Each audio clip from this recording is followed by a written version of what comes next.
divine night, divine time to wow. What lies beneath? I'm gonna spark up my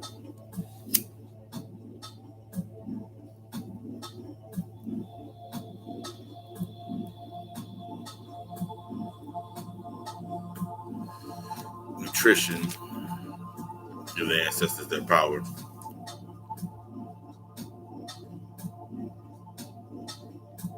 Will I spark up the power?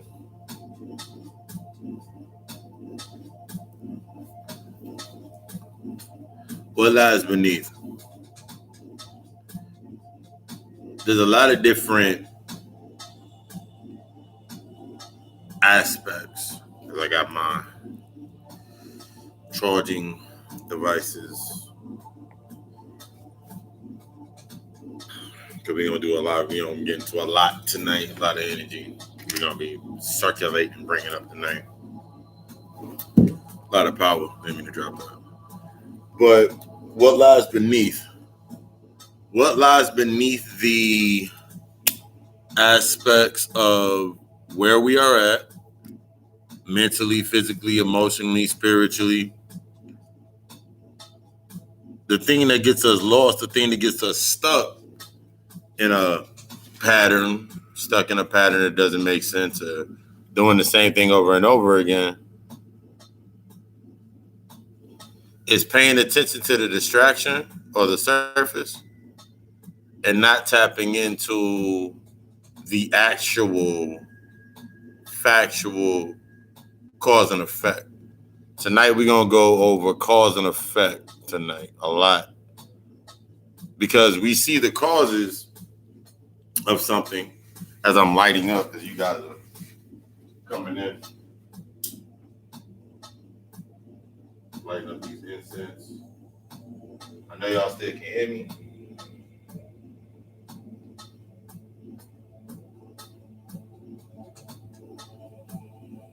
Let that incense light up over there. Let the incense light up. Let everything light up. Get everything going. But the thought process of where we are at, where we have begun, are our makeup of how we're surviving and sustaining. The level that we're at now,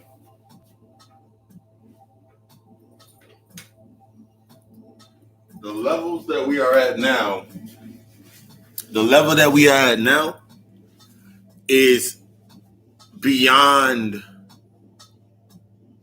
the normal servitude. We're shifting out of, I've been saying throughout the weeks, we're shifting out of serving. We are going into becoming. We have everything that we have done up to this point was to serve a purpose and a point to sustain humanity, or giving ourselves a space to live within. Just like, take the example of you're in your parents' house. You do things in your parents' house, chores, whatever. You follow the rules of that house while you're there until you are able to create your own space. We have to get out of the good and bad and get into the negative and positive. The duality is negative and positive. The polarity, on both sides of the same coin, is understanding transparency is the ultimate key. If we're not moving within the transparency of understanding where we are, where we're going, where we're at, why we are where we are at, why we are in the thought process that we're in, is based off of, as you coming in, like, if your mindset is only stuck on one side or the other, you have to remember everything down at this level has been broken down into halves. Everything has another half. So I was looking at something earlier. If you think about Black Lives Matter, in order for Black Lives Matter to work, you have to have an antagonist. So for us, it would be Black Lives Matter is our antagonist. That's for us. Black Lives Matter. Like, yeah, Black Lives Matter. The antagonist would be White Lives Matter or the KKK or white supremacy. Both of these things were created in the same space, so they were created by the same entity. Within the illusion, both of these things were created in the same space, so they were created by the same entity. They were created to serve the same entity. They were created to serve the same space. This is that going beneath what lies under the reasoning, the cause. We get so caught up on effects and the attention that the effect brings, or the deflection, or the distraction, that when something surfaces, if it doesn't fit the paradigm or the space of the distraction, then it holds no power. And that works on both sides. When you're on one side or the other, you're not understanding transparency. Every distraction that I give you, no matter what the distraction is, my intention was to distract you. That's the definition of distraction. It doesn't matter if the distraction kills 100 people, it kills one person, whatever it does, it's just meant to distract you. The only way you can come into being distracted or something having your attention is your feeling, which is the byproduct of your emotion. So if my energy is in motion, my energy is in balance. And I see something, I just heard about the black guy that got shot by the jogger that got shot. And they're talking about running in Georgia or whatever. I just saw that. So if my attention, my emotions were in balance, that means I was trying to use, and we're going to get into that. We're going to get into the aspect of the energy that is hate and the energy that is love. We're going to get into that as we're breaking out of this traditional morality too. But if my mind was set on that, they killed another one. My mindset is automatically, for me, myself, is they released another one from this existence. The only thought that would come to my mind, I hope he was putting in the work so he doesn't return. This is how we start. This is the bittersweet reality that shocks your ego into not being able to defend against what it's usually able to defend against. You have to be willing to go to the extreme outcome of the cause of the effect in order to see everything at that level. Because once you are able to go that far out, the only thing that stops certain people from doing certain things is their willingness and the knowledge that they have about doing something. You're never going to see somebody go too far to make a point or step out of themselves. That becomes stepping out of character. That's like what possessed you to do that. You fed that energy, and that's what possesses that person to do that possession. I was watching the interview. This is my bag. We'll talk about that a little later. But you take this aspect in this thought of they're willing to go so far to keep you so entrapped, so entangled, but you don't understand. Based on that fundamental thought process, we get stuck in this ideal in our minds and our mindsets of, I could never do that. I could never physically bring myself to doing that. I love humanity so much. I'm too unified with my people for so much. You have to get this unity aspect out of your mind, because not everybody is meant to advance. We've been subjectively programmed to think everybody can advance if they just have a chance. And when you think about school, I remember when I was in high school, they literally curved.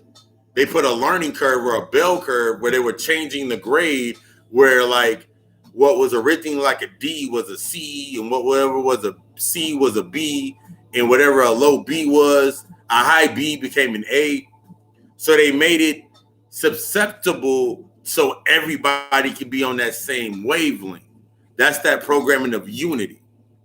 We're stepping out of unity based on the humanity aspects or the ignorance or the lack of knowledge. Remember, humanity, and I broke this down in the podcast, humanity is the darkness that you fell into.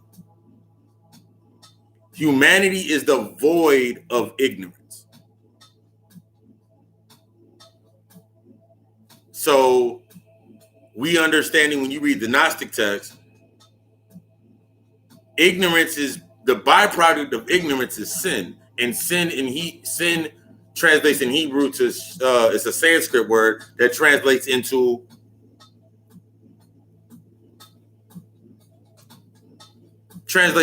knowledge, lack of knowledge. So the byproduct of ignorance is sin or the lack of knowledge. The ultimate, so that's when you break it down, humanity being devoid of ignorance, the ultimate sin to your soul or to your true self is human thought. Thinking based on the subjective programming that has been laid in front of you, that has been led to keep you thinking that this is right, this is true, this is what I've dealt with.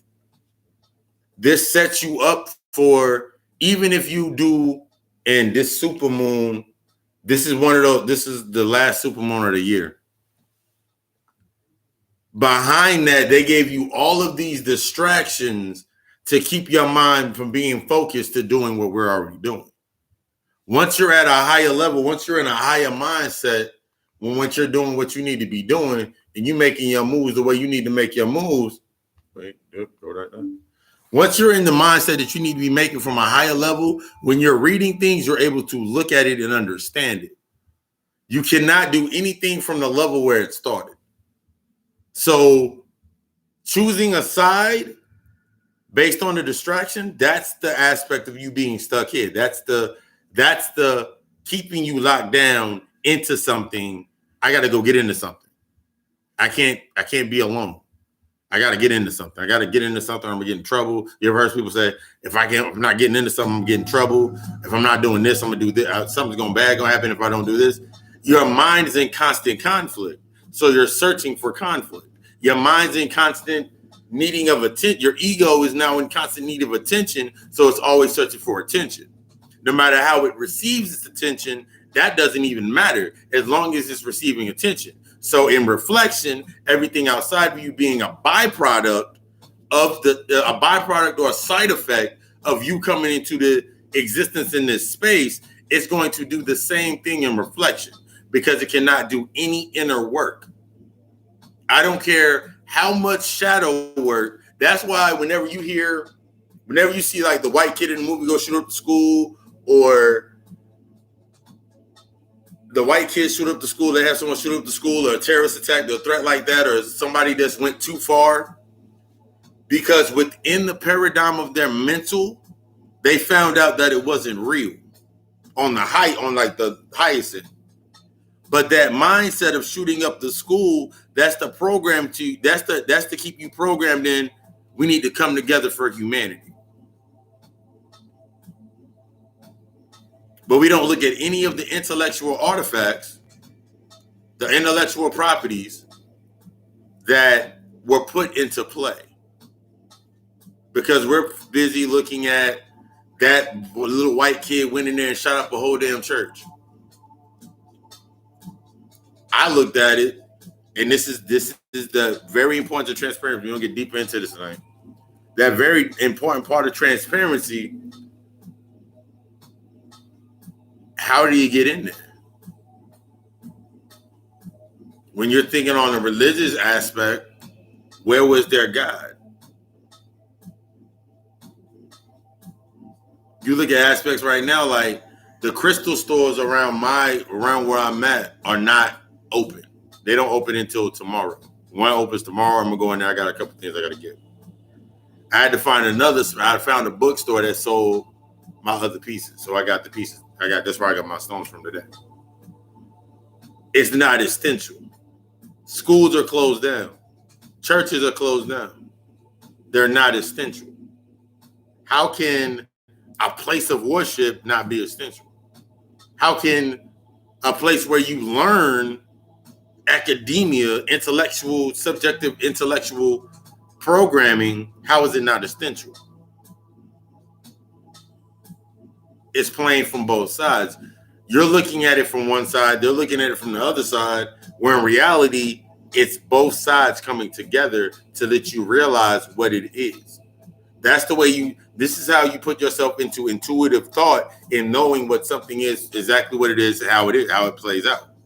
When you're looking at one side or the other, I can't do this because of this, or I can't do this because of this, you're setting yourself up to choose a side. If you don't choose a side, the side's going to be choosing for you. If you don't stand for something, you're going to fall for everything. You have no transparency. The same argument that Black people are having right now in their houses in outrage about somebody being shot right now. On the other end, the hillbilly redneck folks that don't like them are having a celebration about what happened. In between, those are the extremes. You got the ones on this side, we need to do this, this, and this. You have the ones on this side, it happened again, we killed another one. In between, you have everybody else. You have the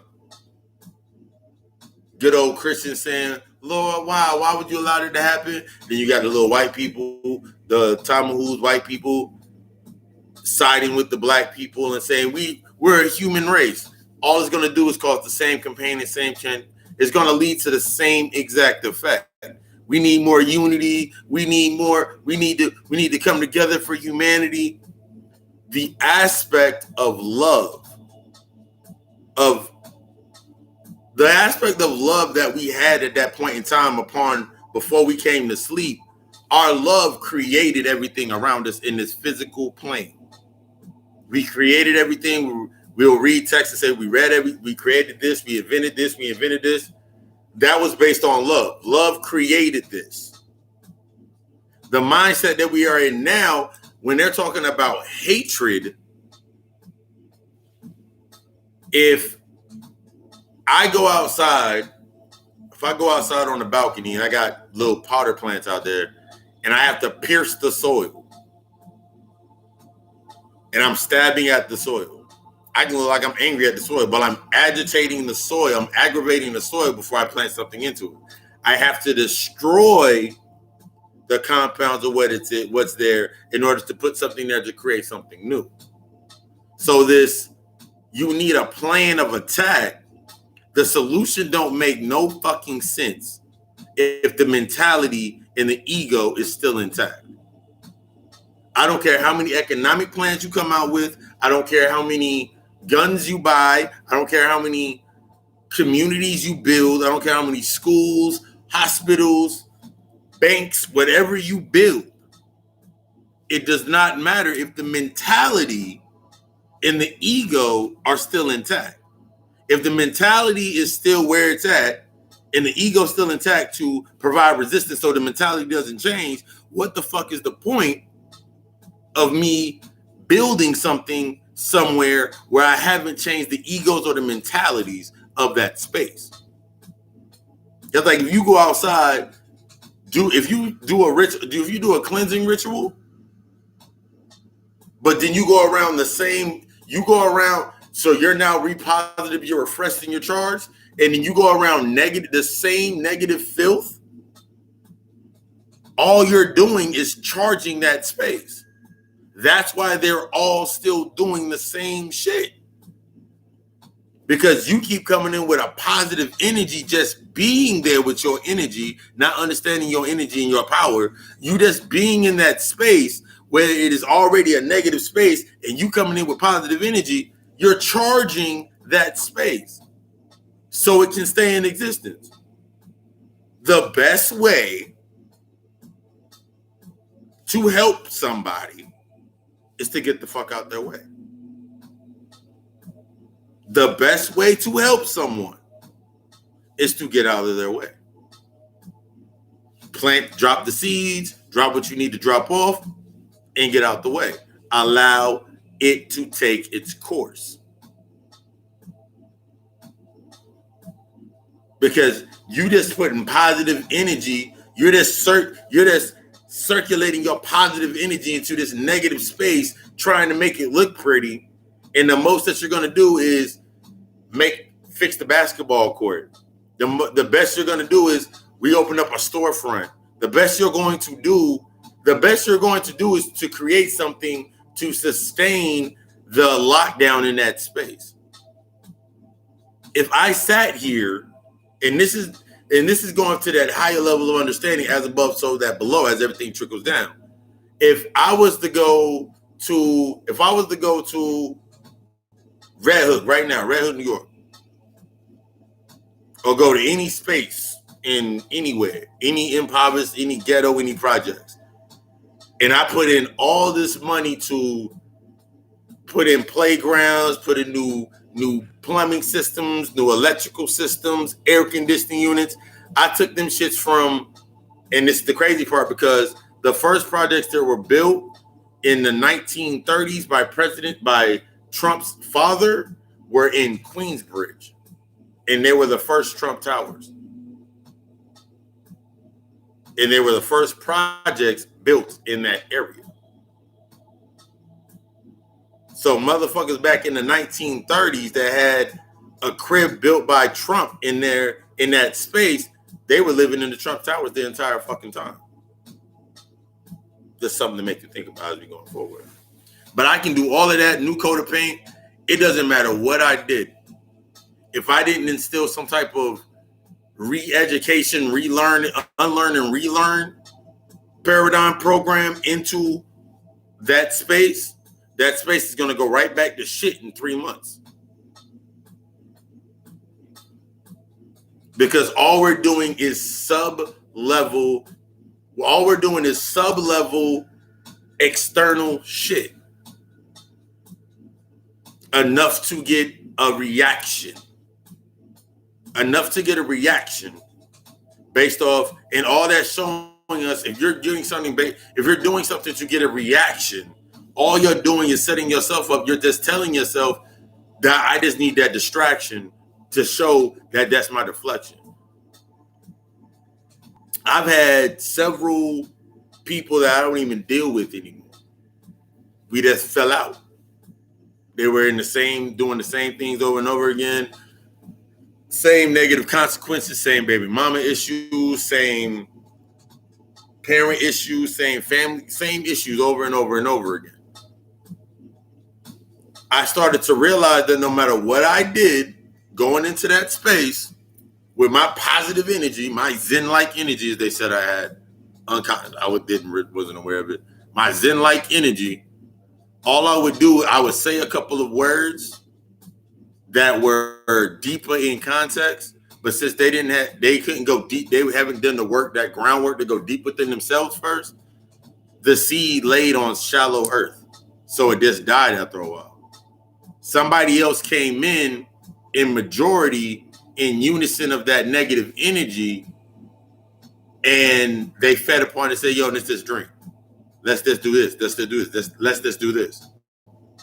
I was the positive force in that space. When I removed myself from that space, the space then died out. That's the aspect of where we're going from. I don't love any, like, this aspect down here at this level. Anything based on humanity, I don't love. I have no love for anything based on the humanity aspect. Because everything that I have love for, true, genuine admiration for, on that frequency of my love, my balance on love, all that's in the level higher in the aspect of this level. I don't have a love for material. I don't have a love for material needs. I don't have a love for wants and needs of something on a material level. That leaves me free to actually, that leaves you free to actually move within a space where it's like, okay, you know what? I don't need it, but it's nice. So then I cop a bag off my website.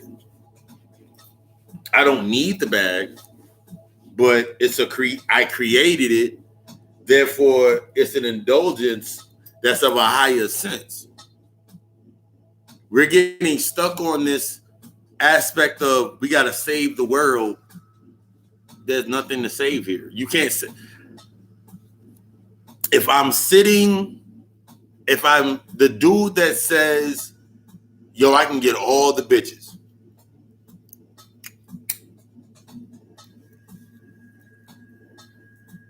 If I'm the guy that says I can get all the bitches, my response would be like, damn, he get all the bitches in my lower vibrational self. But since I'm in a higher level, like, all right, cool, you got all the bitches in the prison. Man, I'm getting I got all the J's, I got all this, got all that. Okay, cool. You got the nicest shoes in the prison. You got the nicest house on the plantation. That's all you're telling yourself. What lies beneath that is that you feel that with that gives you a crowning achievement, stuck in that light, that artificial light and that glamour, that you don't have to do anything internal. You don't have to do anything internal because the outside is nice. You don't have to do any real true work to gain a reflection. That's why when people have conversations with certain people, a conversation, I can't do small talk to save my fucking life. I'm not a small talk person. I don't like. And when I talk about small talk, it's like, let's talk about the sports. I don't watch sports. Let's talk about the weather. Okay. The cordialness doesn't exist within me. Like, I can say, what's up? Hey, how you doing today? And I'm going about my business. You can't lead me into a conversation that I don't want to have. You cannot lead me into anything I don't want, that I don't desire. That's not going to stimulate me in any way. We get stuck on this paradigm based on the fabrication that they have told us what love is. We get stuck on one side of what love is. Love is unconditional. Love is pure. Love is a force. But on the other end of love is insanity. Love is insanity. To allow yourself to become engulfed within love, it is insane to your ego. That's why they always say your heart and your mind never are in tune. This mind doesn't fucking matter. You're just going based off your knowing. Everything that when this is in tune, when your mind is right, when your mind is in tune and you're in balance, you start realizing what you say before you even say it. That's how you're moving in your knowing, your confidence. If you're not able to move in confidence in your own day-to-day life, what lies beneath everything else is going to be a monstrous or the primordial substance in reflection to where you won't go. When we think about the Dante's, and you look at the comedy of Dante's Inferno, and they said it was the 7 layers of hell. I think it's 7 or it's 11. I can never remember that. But the layers of hell, and in the last layer of hell, which is in the center, that's where the devil dwells. The devil is marked as your primordial energy, the true source. Around the devil, and the reason the devil warrants and is the warden of hell, the reason that energy is the warden of hell is because it's held down by all that is within the physical space. Everything that's physical based upon humanity, the animal aspect. That's when they took Pan, and they took Set, and they took the other pieces, and that's how they created the devil archetype. When they put all that together, and they said he had hook, because it was the animal nature versus your human nature. Your animal nature versus your human nature. Your animal nature is everything that starts at your root chakra. up until you're about your solar plex, up until about your sacral chakra. You don't start getting into the aspects of releasing things from your heart and humanity until you get to your solar plexus, your power center, right below your heart chakra. So if my mind is within the mundane, if what lies beneath my heart is tethered to physical attention, the distractions, the unity aspect, Black Lives Matter, the Klan isn't this, where all them gangbangers, when they always talking about they want to go bust somebody's head, they never do anything. What happened to the church? When my mind's stuck on all of that, I'm always going to be in a state of survive. I'm constantly trying to survive within this space, with that level. So I'm a savage, or I'm an animal. I become animalistic within that space. That's why they give you the ritual, like one ritual to set the ritual brings light to what has your attention. The only way that you can use the ritual works is if your intention is pure of your heart. Your ritual, whatever ritual, so the ritual distraction of a liquor store on every corner in the hood, the liquor store on every fucking corner is, and then right next to it's a church, right next to it's a McDonald's, right next to the other side, you got this store, Chinese place, that goes on that line. That is your program. That's your program. That's the ritual. They know you're going to go fill your spirit. You're going to go fill your ego, because 98% of religion, based on the fundamentals of intellectual, is egotisticalism. It's based on, it's egotistical. So they know you're going to go fill your ego. Now you're going to be hungry after filling your ego. So you still have problems. But now that you say you got the blood of Jesus on your problems, you can go get a bottle because it's still on your mind, but I got to let it go. I got to let it go. You're shifting your mind in that reality. So you go get the bottle, you self-medicate.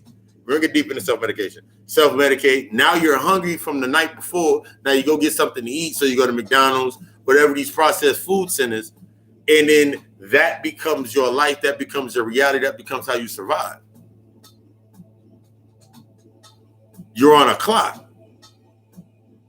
based on what you think is love, what you think is nourishment, what you think is going to help you get away from things. That self-medication factor.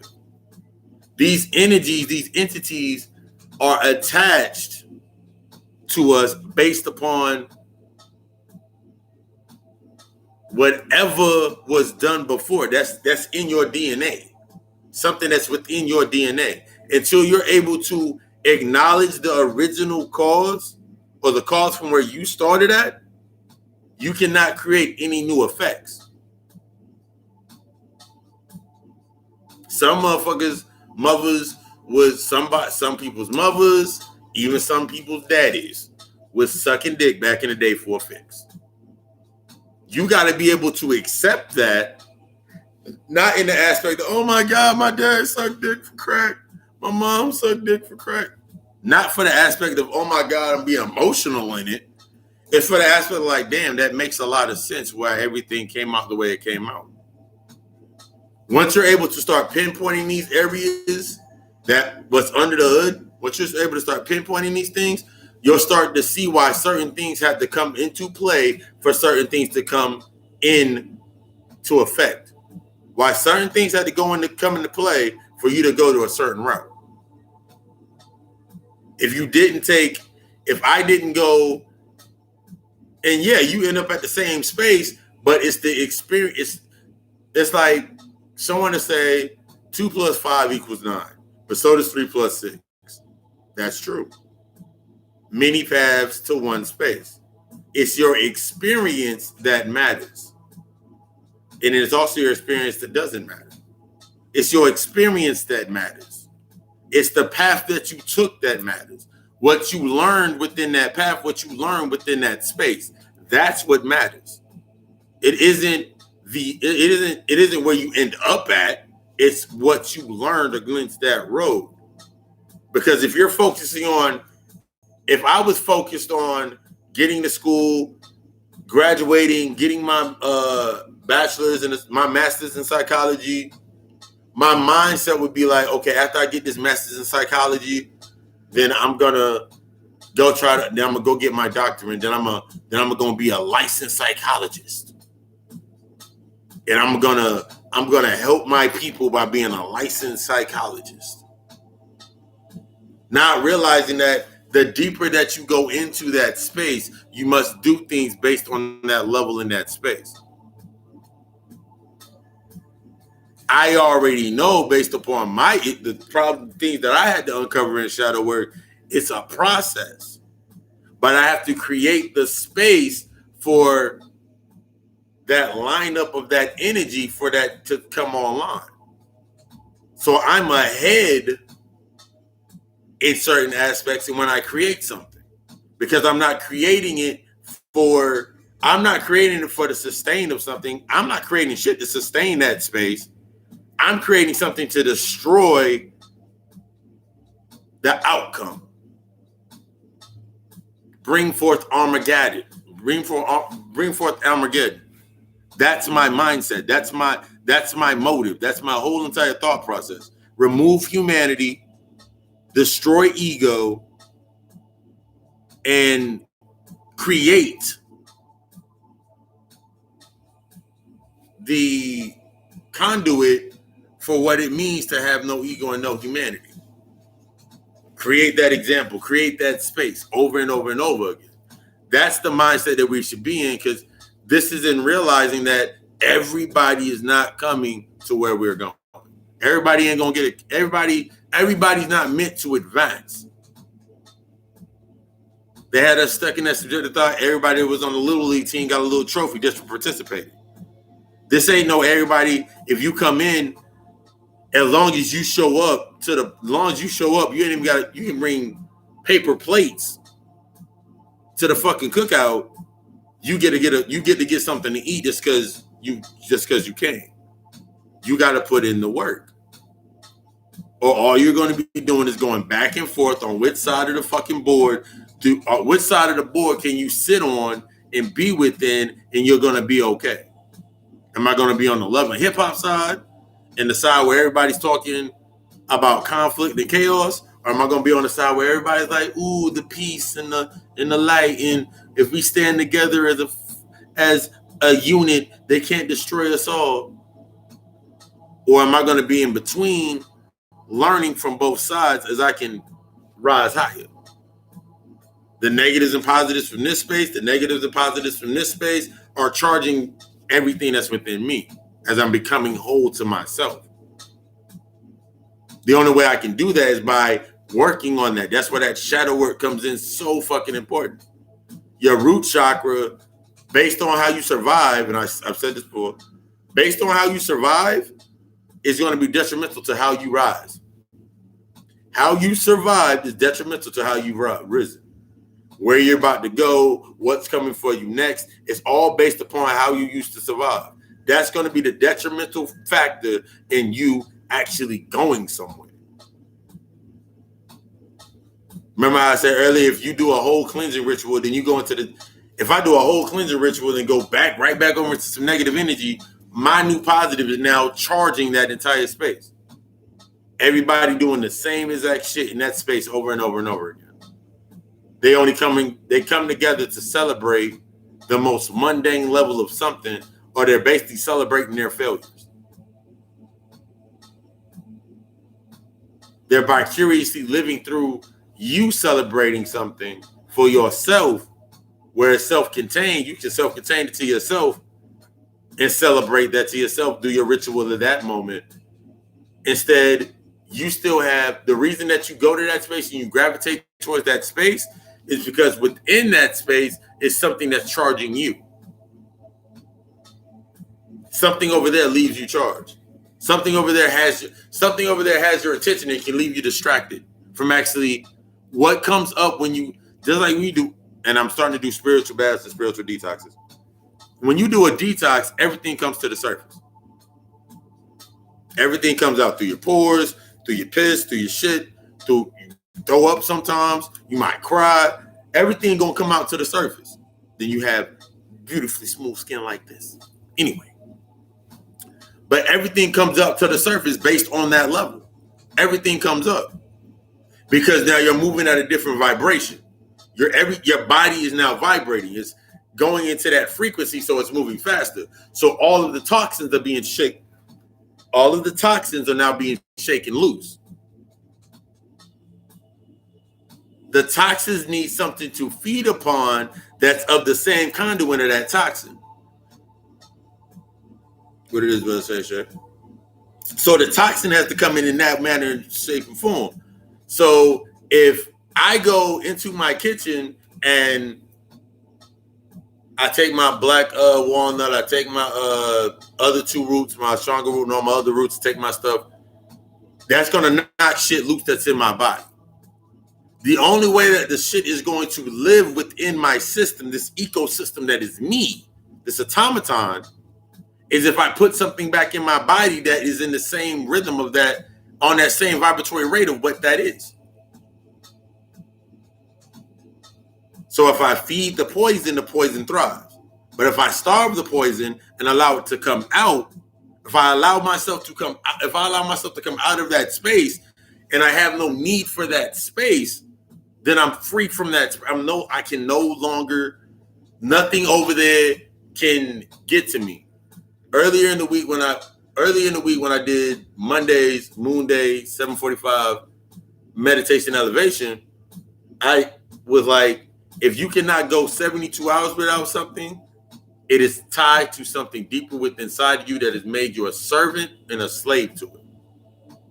If you cannot go longer than 72 hours with something, and that's the minimum for a fast. That's like the shortest of the fast. It's like 3 days. Yeah, it's like 3 days.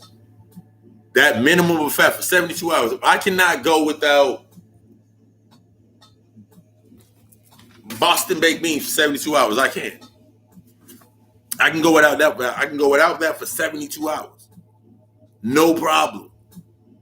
Because there's nothing within inside me, because I've done the necessary work under the hood to ensure that I don't need that. It is no longer I need not and I want not.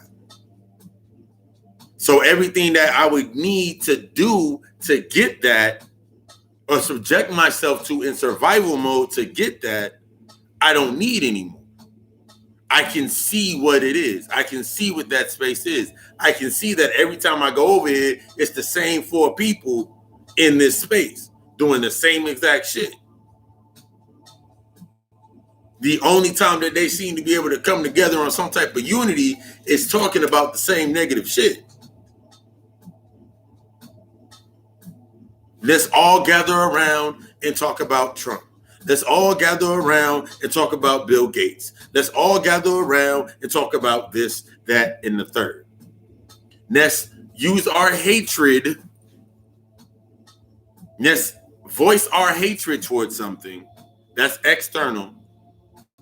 That's only a reflection of something that we hate inside of ourselves. The intellectual arrogance of them to say and move how they move is only empowered by your hatred or your lack of understanding of why they're making the move in the first place. That is the only thing that keeps them in power. The only thing that keeps something in power or keeps something moving is that you keep looking at it. The only way, if I'm like out and about and every day there's some loudmouth old guy sitting on the corner yelling and talking a bunch of shit, slurring and saying shit, and I never pay attention to him, but everybody's talking about him, they're looking for an argument. They're looking for the attention on that level. Y'all making that motherfucker famous. Y'all acknowledge it. Y'all acknowledge y'all feelings about it. You make the motherfucker famous. You make the motherfucker infamous. Because your hate is love to them. You have to understand the refraction. They're a refraction of light. So your hatred becomes love to them. Just because you're giving them attention, they feel like you love that. They feel like they have your attention. That love, that energy they're getting from that, that's from the same spectrum as hate. Hate and love are on the same fucking pole, on the same fucking polarity, negative and positive. So whether I hate you or I love you, it's gonna be for the same reason. It's the same for the same reasons. It's the same energy. So if I'm sitting here and I have hatred in my heart, I got hate in my heart for any motherfucker that's against the black movement. Okay. Now that hate must be instilled in your. Now that thought form, that it must be stuck in. That must stay in play for you to live, for you to be able to survive where you're at. That's why you don't see. That's why you never. That's why you're never going to see a group of black people in this day and age. I'm not talking about the revolts. That hate all the revolts. I'm talking about in this day and age, do a mass homicide of the white people. You're never going to see it. You can stand and say we shall overcome if we come together with our arms. You can say that, you can hear that shit happen over and over and over again. It will never fucking happen. Because what's next? After you have initiated the cause and now you set the effect, what are you going to do with those effects? Now that you've removed the toxin, what are you going to do next? What have you learned from that toxin? Did you study the toxin? All your mind is mentally doing is setting yourself up to do exactly what they're doing. They have an intellectual understanding, so when it comes to breaking something down, they can't break it down the way that your mind is intuitively able to break something down. They don't have that ability. The reason that you keep going into these areas, into these aspects, is because something that is, you have to understand this on an internal, you don't want to face, so you keep going into a space to where it's being fed based on that negative algorithm.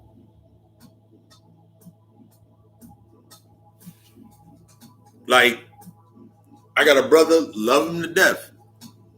Don't even matter that he owe me $3,500, don't even fucking matter. But every time he invites me to come out to Alabama to come see him, I say if I got time, I'll try to make plans. I used to say I'll try to make plans.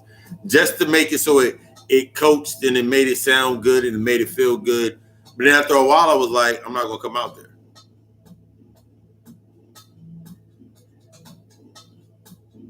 I drew it out long enough, had conversations with him, and like the conversations weren't going nowhere. So for me to go into a space to where I'm gonna have to knowingly shut myself down, why would I go to that space? It could have been, it's your brother. Doesn't matter. I'm just setting myself up to fucking fall even further. What's somebody gonna say? Oh my God, you wouldn't go see your brother, you wouldn't go see this person and this person and that person. I've seen them. I can have a conversation. The amount of stuff that I have to say to them can go into a text message and into a 15-minute conversation. Outside of that, there's really no point for me to extend myself into that space because my positive energy is keeping them in continuum with what they're doing. You have to be, this is not for the weak-minded, and this is not for that weak-minded. If you're wanting to truly shift things in your space and make things vibrate at a different rate, you have to be willing to go into that extreme. When we started off the election, you have to go into that extreme, into your thought process, into your mind, to go to the extreme of the positive and the extreme of the negative, to create the poles of the axis for you to act upon. And like if I'm sitting here, if I was writing music, I gotta make sure all my scores are in play, make sure I use the right symbols to orchestrate that song, that melody.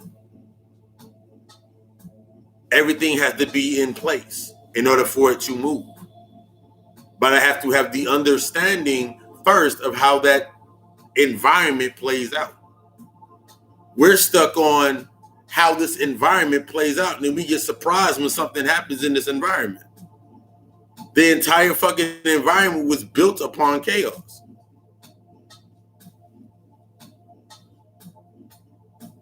So in order for something to be reorchestrated or to go to the next level, there must be another level of chaos. It must go through a state of chaos.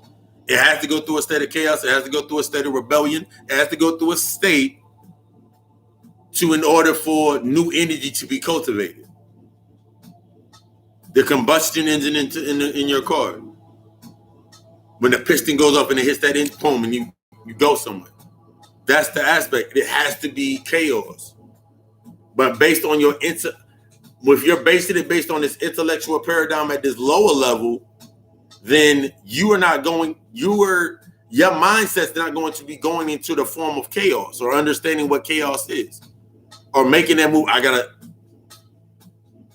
That's the aspect that when you're getting mad at something, when you get upset at something until you get it right. You get frustrated, you get mad. That's like sitting at the table doing your ABCs and you were mad as hell until you actually finally got it and you were excited again. The anger isn't bad. The anger is not going to kill you.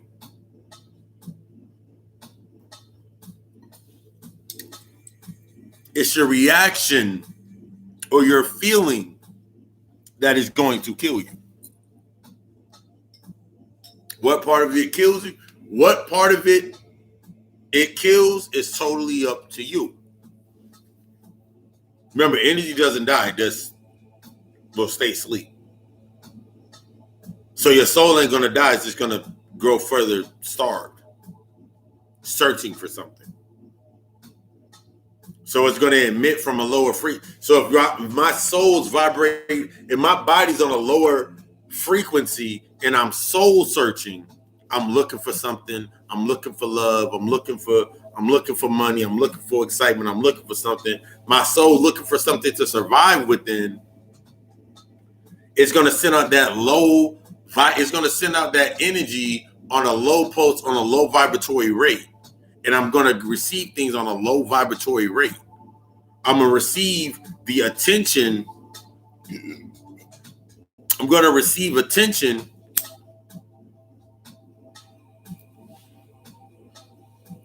I'm going to receive attention, but it's not the attention I want. I'm receiving attention, but my mind is starting to realize that I'm in a prison. I have to be locked down to get this attention. I have to settle for this to get this attention. I got to settle for this to get this money. I got to settle for this to get this car. I got to settle for this to get this house. I got to settle for this to get this. You're now aware, unconsciously aware, but you're not creating anything within that space of that chaos because your mind is not unlocked to the chaos. It doesn't fire off. Why? Because you have things around the combustion engine that is there telling you your soul that can take you to the next level. But you're not willing to go to the extreme. They show you every single day that they're willing to go to the extreme to get some shit. They're willing to go to the extreme to get some shit. But in your everyday, day-to-day, you're not willing to go to the extreme to make your point. You'll do it unconsciously.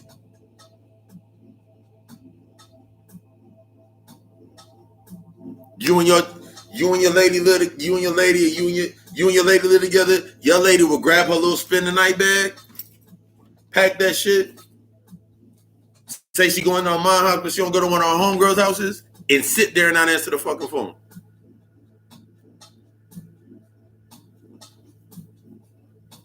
Taking it from your level to their level.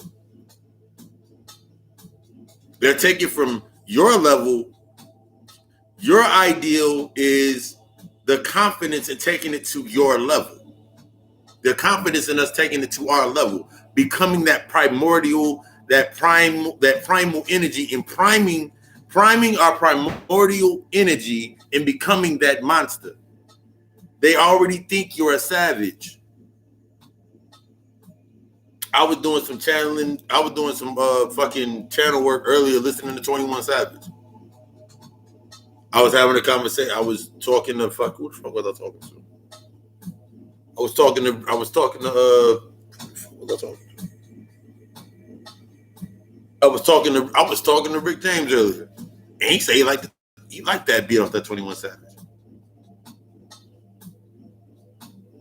Because it's a chaos. It's spoken about destruction. We're sitting here stuck in this uni aspect. Our music is killing us because it's teaching people to kill. I'm at the point now where like that shit makes fucking sense. Because in this realm, everything's gonna be killed. Anyway. The sustaining of this level, the sustaining of this space is not going to be based. You're trying to sustain this space by projecting your love and your light into it. And all you're doing is doing the same thing you've been doing before. That's why I looked at a post today and it made so much fucking sense because it set the precedent to where when I came in, I was listening to Bobby Emmett. And that shit got to me. I listened to Phil Valentine. That shit got to me. I started studying Phil Valentine. I started studying Bobby Emmett. I started studying Brother Panic. I took the Brother Panic class. I started doing these types of things. And what they were talking about was not in the same. They were at another level up. They were parenting or creating a space for that next level of energy to be sparked. Where we're at right now, you're not going to be able to do this. You cannot do the civil rights movement, protest, I have a dream shit in this climate. It ain't going to work. You're not going to be able to say, it's like when you get to the same point, like if I have a friend that needs a place to stay and I've let them stay with me before and then they fell on their ass. How many times am I going to allow them to keep coming around me, falling on their ass? When am I going to start realizing the reason that they maybe keep falling on their asses unconsciously, that they realize that they have somebody that's going to let them rest their ass on my couch, rest their ass at my house. That's the reality of understanding the extreme. At this point in time, the most you can plant is the seed. And from that seed that you plant today, you cannot eat from. We're so stuck on this instantaneous of attention. We're thinking like we get an economic plan, we're going to boost up right now. We get this, we're going to do this right now. It's a process. That alignment to that process of that energy is the only way that you're actually going to be able to do something. But you have to continuously be within that space and actually put in that fucking work.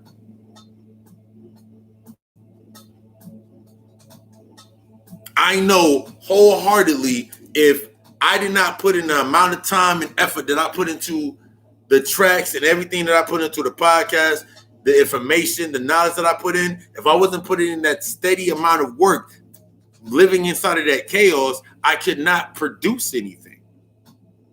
I would get stuck. So the new consciousness is the new fucking religion. Being aware is the new fucking religion. Being aware of something, that's all consciousness is. The first level of consciousness. I am aware of my surroundings. That's all consciousness is being aware. Becoming enlightened is an entirely different thing. Becoming awakened is an entirely different thing. What lies beneath becoming awakened, becoming enlightened, becoming an alchemist, becoming an occultist, moving up high into yourself, is moving past being aware of something. Since I understand what being aware is, and I understand that this happens and they do this and they do that and this happens, all right, cool. Now that I understand this and I understand that's what they're going to try to do, it becomes more mental. The mind is all and everything is mental. So I know it's based on my mentality. So if I get my mind right, I can do whatever I need to do. I get my mind right, I'll go to the gym. I get my mind right, I can pass that test. If I get my mind right, if I get my mind right and get everything situated, I can go to the store and pick up food. You have to get your mind in alignment first. Once your mind is in alignment, then you get your mind in alignment to the right tune of thought, to that right frequency, then everything starts to come out. Oh my God, what about everything that's on my heart? Every burden that has ever been created, written in the book, if it's not covered in the blood of Jesus, then it can be used against you. All that's talking about is the metaphysical process of you covering something so it can no longer be seen because you fully understand it. I don't have to worry about how my blood flows through my body because I understand it. The only time I have to worry about my blood is if I'm doing a detox, like, why am I always cold? Why am I always this? Why am I addicted to this? Why do I need this? The reason that you're addicted to the things that you're addicted to is because it's flowing through your blood. The blood is the physical representation of your DNA. The nerves, everything is connected. It's flowing through you. That's why it's still there. Something about that is flowing through you. That's why it's still there. You're still in low level, and this is where that superiority complex comes from. You can have a motherfucker that says, yeah, I got this, and this. I just don't understand this part. I don't understand these people. If I sat back and I look at my father side of the family, we're gonna use my pop side of the family versus my mother side of the family. My mother's side of the family, they are of the system, used to the system, love the system, everything that the system gives them. And my pop side, they are the creators of the systems, or they are servants. They're servants of the system on a higher level. On both sides, they're serving the same system. They're serving the same entity, and they're being fed, being siphoned off to the same entity. So in order for me to understand and gain balance, I have to see what they were willing to do to step forward and what they're not willing to do. What they're willing to do to stay within that space and sustain whatever they're meant to do, I can learn from that based on the same side they're looking at. So I don't have to choose sides. They're both in the same damn space. What they hate is what they love, and what they love is what they hate. In order for me to learn my indulgence or learn my system, and then learning the system in order for me to learn how to indulge upon things, I have to understand both sides of the spectrum. If I'm not, I'm stuck. This is how you become locked down. This is how you become bogged down in day-to-day life. It's not until you push yourself to that next level that anything changes. It's not until you go out of the paradigm of the space that you are used to that you actually produce something. Produce from your own darkness. I'm going to stay in the light. I got a good job. I got a good thing. You hear motherfuckers say this shit all the time. I got a good job.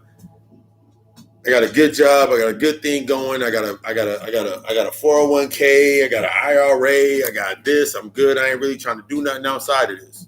All right, cool. That is for them. That is for them. For a second.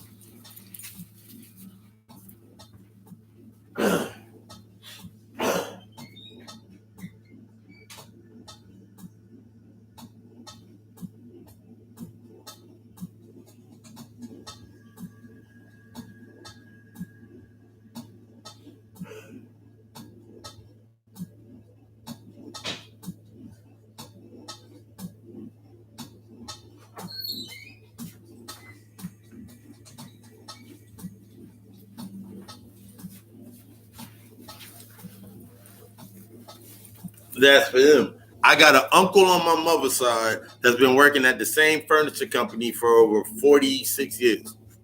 He's like 50 something now. He's been working there for 46 years. Hard manual labor.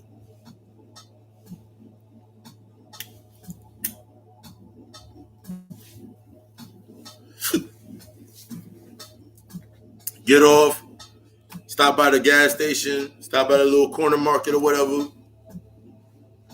Grab himself 340 ounces. Before he even go to work, he drink a 40 ounce.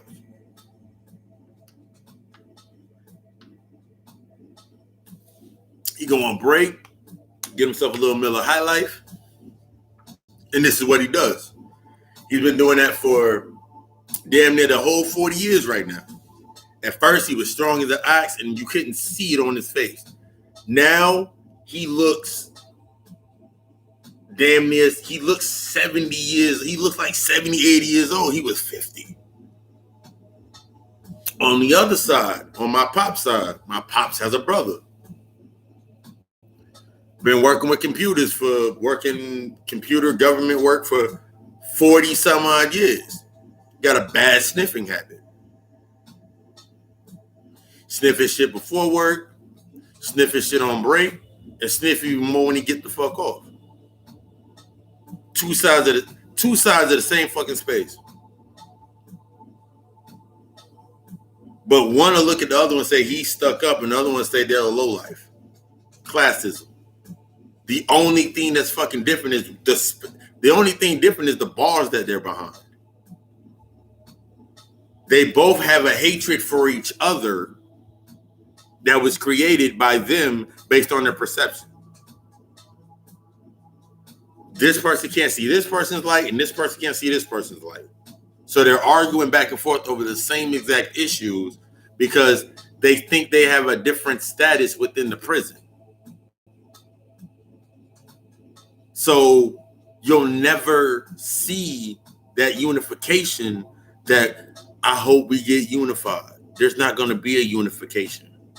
Not at this level. Everything at this level is in the destruction mode that it's supposed to be in. It's in the reset mode. I was looking at I was doing the notes for the Scorpio moon. And I was looking at each sign, what each side can focus on. And that's also a trick because when you're understanding that, when you get deeper into the numerology, read your natal chart, you have a rising sign and a setting, you have that moon sign, your sun sign, you have your different signs. That's your correspondence. What you're supposed to be doing when it comes to astrology or understanding your zodiac, you're supposed to be mastering the higher parts of your zodiac because those are counters to the other end of your rising zodiac or your zodiac that you came in under based on where you were born, based on how it was charted. Those higher principles of that are what you're supposed to master first because those are the counters. The way that you master those is by understanding the lowers of your rising sign, of your setting sign, or your moon sign. And then vice versa. This is how you become one or become in balance. You got to understand both sides. So when you're moving forward, as you're doing your studying, you're able to see more because you're like, okay, cool. Your ego has you set on one side or the other. I'm going to do this and I'm going to do this. Your ego will set you up in your mind based on your identity. I'm going to work at this job. I'm going to advance. I'm going to do this certification. I'm going to do this. I'm gonna do all of these things, then they're gonna give me an advance. They're gonna give me a raise. They're gonna give me all these things. Since your mind is set on what you're trying to get to, everything you do is now fabricated based on that thought. So if I'm thinking about getting that job that's gonna get me that penthouse in the fucking penthouse, key card access, then my mind is unconsciously going to start living like I'm in that space. This is when you're moving in an unconscious thought. So now my mindset gets stuck on the materials that come with that space. So I'm stuck in the tether of materialism. Why do I want to do this? Because my mother wasn't there. My pops wasn't there. I had a hard childhood coming up. They give you that same bull. They give you that same fucking. They let a motherfucker get on TV behind the music or the life of Red Fox or the life of whatever entertainer. If you notice, every entertainer that they show, they never leave out the gate. They never leave fucking clean. Eddie Griffin said that in an interview. Everybody from Red Fox to anybody that's passed away, they never leave clean. Because all you remember is the negative. And that is an unconscious action that is natural to us to remember the bad in something before we remember the good. Because when you go back and you understand, when you start understanding the text and understanding that any civilization that was built, whenever it came time to when something that they cannot use, they deemed it under evil. They deemed it under bad. They demonized it. So no one else could go look back at it. So everything that was a positive became a creation of that space. The technology became a creation of the civilization that's in existence. Meanwhile, the primal force or the primal energy that created that structure, wink, wink, is what you need to pay attention to. Why is this evil? Getting out of that mindset of what lays underneath. Why are they calling this evil? And then you'll go back that there's a satanic Bible that was put out in 1619. It's the same time King James wrote the other Bible, and the other Bible was supposed to be satanic. All he did was convert the Bible that was supposed to be satanic, into the book of demonology.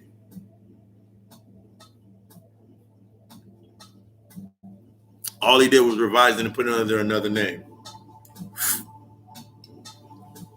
All they can do is revise shit and put it under a different name, under a different light, under a different context. So when you have people, so let's get back to people that be in your life. You got people that have been doing the same thing for up 10 years. They've never established anything. They never brought anything of purpose into their life because they were used to the attention they got from being broken. They were used to the attention they got from being the disheartened and the downtrodden. They were used to that light. They were used to that energy, what they got from that. So now they're in a state where they need something and they've already burned out all of their shit. This is when you make the decision. I can give them the words. I can give them the instructions. I can show them where to get the materials, because it'll be up to them to actually show that they're willing to build in that space. People that think of it, this is where the distraction and the deflections come from. This is when it breaks down. This is where the body parts are hurt and your body and your back's hurt, is because you're out of balance. You're putting yourself in a stasis. Your body was not meant to stabilize around one set of functions at a time. Your energy was not meant to work stronger in one space than the other. It was meant to be your body was meant to be that conduit where it flows through evenly through every space based on that balance. This is how you unlock your gifts. This is how you unlock the gifts. This is how you're able to have your psychic abilities. You got to be in a balance to have psychic abilities, for your psychic abilities to come online, and you have to further be pushing yourself as you go through that gate, as you go through that door. This is why consciousness has not become the new religion, because just like as in coming down, everything's going back up. Just like coming down, and if motherfuckers didn't like the original teachings of Catholicism, every religion is based on the Catholicism, Judaism, Catholicism and Judaism. That's it. So everything, so as it came down, everybody, I took this and we're going to become a Baptist, I'm going to become a Mormon. They all using the same fucking text, but they broke it off into different sects. That's the same thing as motherfuckers. You got Moors, you got the Moors over here, you got the Kemites over here, you got the Hebrew Israelites over there, you got the Afrocentric movement over here, you got Black Power over here, you got Eastern Stars over here, you got Masons over here. Now everybody's now separated again into their own sects because that was, you're doing what is natural to your space, but we're doing it based on an unconscious content. We're still stuck in the fundamentals based on religion, so we can't get beneath that shit. So we're stuck under the byproduct of religion of the original classism of humanity based on unity. As everything was slowing down, that's how these things were created. So it went from everybody was in the mindset of worshiping Set. All right, we tired of this dark shit, and let's bring some shit into the light. And then you have motherfuckers that the age of Osiris, and everybody was Osiris and everything that was under that pantheon. Then it spread out. Then thought, and all these, they're all coming from one singular source. That one singular source being you. It's been fragmented, and now, just like in that same space of learning, everything that you take in is a reflection of you. That's why it resonates with you and you alone. What I study in my interpretation, what I study is not going to give you the same exact effect because you don't have the intention or the purpose that I have. I have the purpose as a teacher. So I teach the methodologies. I have the purpose of putting the information out, devoid of, and when I shoot it out, I'm cutting down ego. I'm free. I'm ego and humanity free. So when I'm putting it out, there is no aspect of like, oh my God, nobody's listening to me. Oh my God, nobody's doing this to me. Nobody's doing this. That's not the thing that's on my mind. I'm not putting out content based on wants and needs. That's not the purpose. When you put yourself on a singular purpose based on a lower level, if you don't get what you were searching for, you're going to stop. You're not going to be consistent. I'm consistent when it comes to getting this knowledge. I'm consistent when it comes to reading, studying, scholarship. I'm consistent. That's my prosperity. That's my prosperity online. That's my abundance online, came online. That's my wealth that comes online. Those are all the aspects of myself coming online. In order for me to keep those things engaged, I have to continually do that inner work, put that work into myself in order to take myself to the next level. But if I'm stuck on one side or the other, what is my mother going to think? Or what is my pops going to think? What are these people going to think in my life? Then I get stuck in the egotistical realm or the ego realm, fighting against it. Now I need to find something else to fight against. You're fighting against energy. If you don't have an understanding of your energy or the balance of your energy, then whenever you go into something, the reason that you resonate and connect to something, a Black Power movement, I'm oppressed, I'm this, is because internally you're oppressed.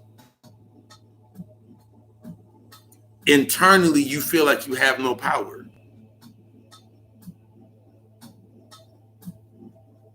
You're not taking the necessary steps to do what you need to do. You shook that poison loose coming on that vibration. But but since you're not acknowledging the toxins that are coming up that are within that space based on scholarship, based on that knowledge, based on learning yourself, all it does is find another place to hide. It finds another place to feed from at that level. You're bringing the poison. You're bringing the burdens of your heart to flourish on that level. Because all your ego wants to do is flourish. And it has to be at a certain vibratory rate for your ego to flourish. Humanity got to stay at a certain rate, which is 40 hertz, which is scientifically brain dead. That's why only 10% of the brain is used. 10% of the brain, 10% of the brain being active puts you into a B mind mindset. Unity, humanity, togetherness, B mind, that hive mindset. At 40 hertz, your mind is at that aspect. Anything under 40, anything under 40 hertz is scientifically dead. Therefore, it needs fundamental stimulation based on intellectual, external aspects in order for it to function. So there's motherfuckers right now that are aware of their situation, but since they have not vibrated, shifted to the frequency of another level, everything that they take in has to be based on animalistic or the subprimal, or it's the secondary primal mindset, survival. They're stuck on survival mode, not being the predator, not being the prey, being the predator. Once you get above 60 hertz, that's when you go into the apex mindset. That's the mindset of the genius and the hermit, the person that likes to stay to themselves, the person that listens to where they broke it down intellectual, the person that likes the classical musics, that IQ, that 1%. The apex is the 1%. They're in balance. They're in tune. They're in a different mindset. They're in a different light. They don't see the things that you see. That's the 1%. When you get to that level of that 1%, you're in 5D. That's the same synonymous with 5D, the fifth dimension, the astral realm. You're able to start creating things. When you're in that apex or in that 1%, only 1% gets to get into the 5-dimensional realm. Under the 5-dimensional realm is the 3D realm, is the 4-dimensional realm. The 4-dimensional realm is the void, it's where imbalances are coming into balance. Is where your imbalances come into balance. Because until your imbalances come into balance, you can't go to the level of creating. So under 4D, what's synonymous, in between 4D and the 3D reality is the 40 hertz or the hive mindset. So if I have that hive mindset on that 3D, I can acknowledge, yeah, I'm living in the matrix. Nigga, you are the matrix. Nigga, the white man's oppressing us. Yeah, nigga, you oppressing yourself by giving something outside of you power over you. You should have a devoted hatred when we're talking about that energy and not wanting to be in this space. This is the aspect of understanding of hating humanity. Hating everything that comes with humanity, because humanity is only the void of ignorance. Ignorance, the byproduct of ignorance is sin. Sin is the lack of knowledge. If I have a lack of knowledge, therefore ignorance becomes bliss. Therefore, I fit in with humanity. Therefore, I can be deemed as good because ignorance is bliss. A blissful state, a state of euphoria. I can float. So I'm not standing on anything. So since I'm not standing on anything, I'm tethered to things at this level below me to exist. I'm tethered to my job. I'm tethered to my kids. I'm tethered to my family. I'm tethered to my no good friends. I'm tethered to this over here. I'm tethering to something in order to sustain myself in this space. And all I'm doing is creating the cellular suicide. That's why motherfuckers look motherfucking old as hell right now. Because you've allowed stress into your body. Stress is a poison. Stress is an entity. Stress is a thought form. An entity is a thought form that creates a deity, which is demon, Damien, which translates into intelligence. So it's a consciousness. Anything that has an intelligence or an intellectual aspect has a consciousness. So it's aware of its space and it's aware of how to survive in its space. It's doing exactly what it's supposed to be doing at this level.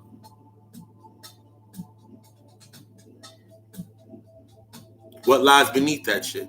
What's in your fucking wallet? It's in this space to survive at this space for a fucking reason. It's doing exactly what it's supposed to do. Whatever somebody came down here to do, I'm gonna let them do what the fuck they came to do. I came down here to create shit. I came down here to do this and create the many facets of light of how I do this. I'm within that parent energy or that parent energy of that was created by Bobby, the master teachers. So I can study that work. I can study that body of work, read those books, gain the interpretation and take it to the next level. Simplifying it as this 1% level. Getting to this level is devoid of the aspects of what got you here. We did the shit. We did the human shit. The civil rights movement, the prisoners of war, all that aspect, that was all the human shit. That was establishing the humanity of us. That's what that was, establishing the humanity of us. Within it was encoded from whatever you think about during the times of slavery to make the colonizers or the side effects comfortable, use their shit, put our shit behind it. That's where you got voodoo. That's where you got the different aspects. It was hidden behind that. The same thing that they did, they subjected themselves unconsciously, subjected themselves to the ideal of that space in order to flourish. Because all they can do is on an intellectual level understand it. So they can write book after book after book. They can write book after book after book. One good book that I actually just cracked back open, besides the way the superior man, I always said it to people. One good book that I'm about to crack it, get back into is Jesus and the Lost Goddess. A lot of those I think his name is Tim Fendrick, but a lot of his books are filled with gems within his books. So my aspect is like, let them write it. They can't use it. That's why they write it. If they can use, think about this. If they truly, that's why this information and this knowledge is given to you so fucking rapidly. Here, take this. Here, take this. Here, take this. Because you have to be free and be working with your heart chakra, this portal right here, to even get onto that level of understanding what it actually is. Because if you're not, you're only going to be sustaining this space based on what they already did. It's like if somebody if that's like somebody says, yo, so you can do like the spell work and everything? Yeah. Yo, man, nah. Why not, man? Because I'll just be sustaining this light that I'm going to be sustaining what was done to put this space, to give this space life anyway. I'm on some different shit. My mind has to be constantly on different shit to stay stimulated. Once you're in that occult mindset and that muscle starts to work, and now you're creating things, you need your ability to create based on the level. When you come down to this level and you're creating, your genius or your wanting to do shows through everything that you do, because your energy is now firing through everything that you do. That's why at this level, that's why you have motherfuckers that are at an imbalance. They can't be the one that's going to do a bunch of work. They'll say he was a good worker, but he was a horrible father.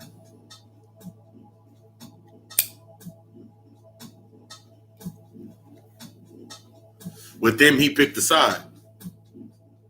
So he picked his cause. Within the mother, she picked a side. Set her cause. It caused the line of effects. On this lower level, the things that we're doing on this mundane level that we seem to think are normal paradigms or normal fixtures in life, that's where you get the paradigm of the fundamental, the woman was only thing the woman's meant to do is procreate. They brought it down to a fundamental science, the fundamental part of saying the only thing that a woman is supposed to do is create children. You can create children in bodies of light, and understanding once you get into that androgynous archetype of your mindset, putting yourself in balance to your masculine and feminine, I can create. I got 4 kids right now. I have my overall company, I have the overall brand, which is the mother archetype. Godical Alchemist, that's the company, that's the entity from where the podcast, where the online website for my services, where the online store for all of my stuff. I got my samples coming in now. This is my duffel bag right here. Put it in your duffel. Ankh on one side, then we got the skull on the other side right there. Right there. Little hidden pocket. So I created these bodies of light in these structures because I'm in tune and in balance with my masculine and feminine energy within myself. I become androgynous. I'm in the God mindset. That's why when that big burst of our beautiful queens becoming a diligent part of the workforce, they naturally flourish because they're naturally conducive to creation. They're the only portal that you can get down here in. That's the only way you coming down to this earth is through them in a natural organic form. You have to come through them. That's the only way the power is going to hit. That's why when you look at the socket, it's a female and the male goes into it. Because without that being a female plug, without the female having the power source or the ability to magnify it, the energy can't pass through on a current. So that was a spiritual aspect of you understanding like, damn, and what it destroyed was ego of men. That movement of our queens are still ahead when it comes, not just in between us, are ahead when it comes to degrees, holding positions in businesses, holding high ranks in companies. They're still at the high rate of that. They're always going to be in that position. This is how they got locked into that position. The same way you got locked into the position of wanting to be the next best, motherfuckers want to be the next best fucking rapper. No, that's not your job. Everybody can't be a rapper. Everybody can't be my brother and make high beats. I'm just saying, like, certain shit like this doesn't work. That isn't for you. That's not the collective move for Black people. That's why they gave you collective attitudes and archetypes of moves and actions. They gave you a collective. You either gonna rap or have a wicked jump shot.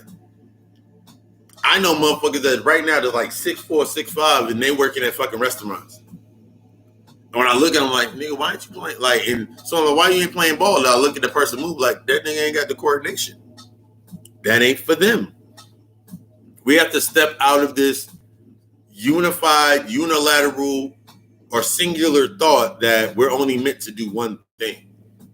Because we have been subjectively programmed to think that we're only meant to do one thing.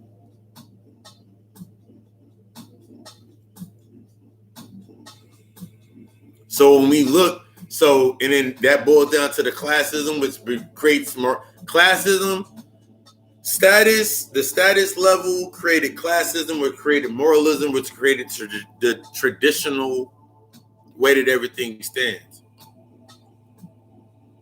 So based on moralism, You can't use everything around you to create what you need to create through the chaos.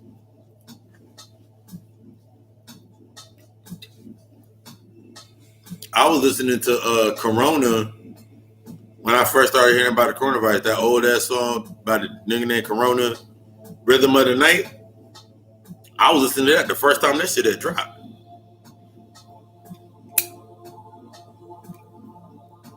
In the rhythm of, I was listening to that. Aspiring to the aspects, subjecting to the attributes of the ideal to receive from that energy. Using it for my own benefit. Am I willing to do what I need to do to take myself to the next level? Am I willing to subject myself to the things I need to subject myself to because I'm realizing that I'm not the one doing it? This is where we get stuck at. You're not doing it. It is the automaton or your body of light it is the body that you are occupying or sending your energy down into to do what it needs to do. There's constant reports and constant studies. You can look them up on PDFs. Talking about how at a point in time, Rick James was not here. The Rick James that Dave Chappelle was talking about in the Chappelle show, that was the real Rick James. The Rick James after it declined, the nigga that came on to the lady in the back, didn't know who the fuck it was, said, I'm Rick James, bitch. That wasn't Rick James no more. That nigga had transitioned. That nigga was gone. That the body was here. He had enough energy enough energy was streaming to here to make it do the basic steps and the basic movements, but he was long gone. Because when you look at somebody, when an old head look at somebody, that's just not them. That ain't them no more. That's intuitive thought. You're like, damn, that ain't him. What made you do that? You were possessed by something that wasn't you. Your ego took over. The things that feed your ego is what, on this lower level, the lower vibrational entities connect to that. What do they call them? Jinns in the Islamic text, angels and demons in Christian text, or they call them jinn in I already said that. Or they call them, there's one more name that's in like the Jewish text. Golems. Or the dark work, the ones that these lower level entities, these lower vibrational energies. Because they need something out. They need something from you to feed them to give them life. That's like the aspect when you're saying, that's like the aspect of, this is how consciousness has become a religion. This is one of the aspects of how consciousness has become a religion. How consciousness has become a religion. If I sit here and say the ancestors are upset with me, then the ancestors will be upset with me. Because I had to create that thought form. The ancestors are mad at me. All right, we're mad at you. I told the energy to be angry.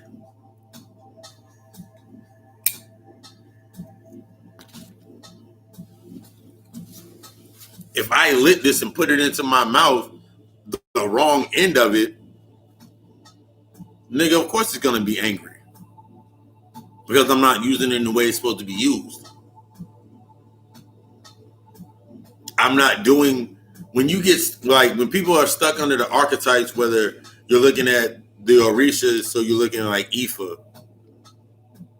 primarily. The way that energy is structured, it comes through a certain amount of filters. So you have to follow in that space, you have to follow in that paradigm the laws or the filters to get that energy. We're stepping out of survival and learning how to sustain by becoming the energy. So we must first understand the filters or the principles that led to that deity. So in order for me to understand set Typhon, that energy, I have to first understand Ra, I got to understand Osiris, I got to understand Haru, I got to understand Horus, I got to understand all of the principles that came out of that primordial figure of energy. Once you understand that that power structure is simply you being fragmented through principles for you to understand it, you understand what the mystery school was in place for. The mystery school was in place for you to learn the principles at a certain pace.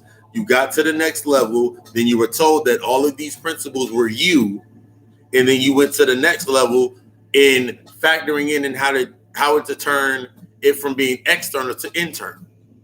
It's the same thing. It's the same thing going through your fucking waking life as you're doing your shadow work.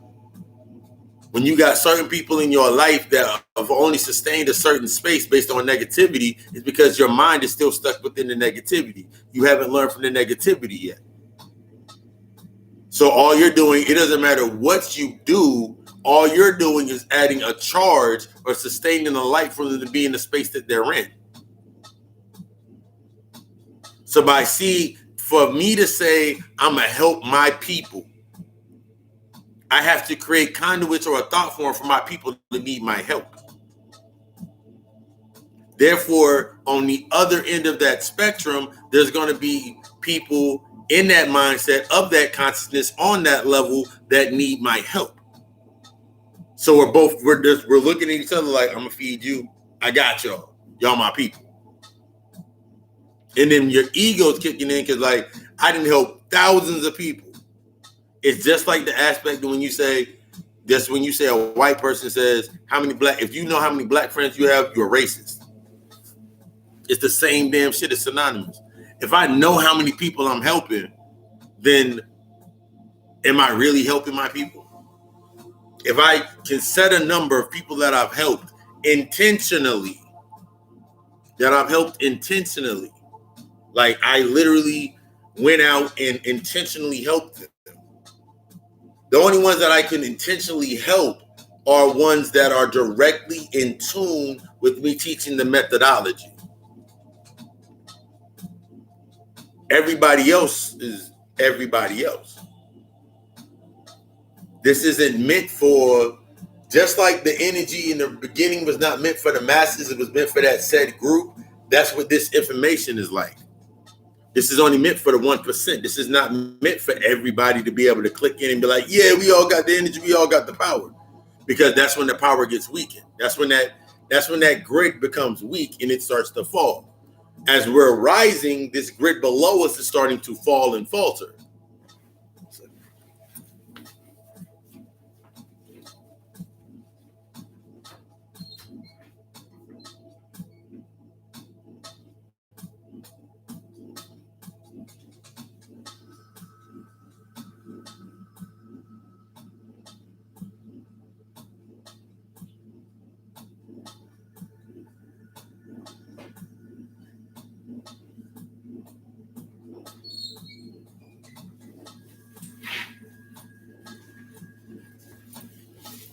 Yes, everything at this level is a result of a fall, of us coming down into a certain consciousness.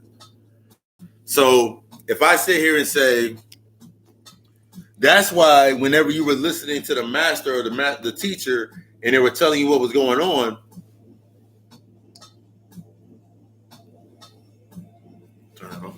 and you were listening to what was going on, when you were in a certain space in your mind, you had to go through certain trials. So the person that is just now coming into their awareness,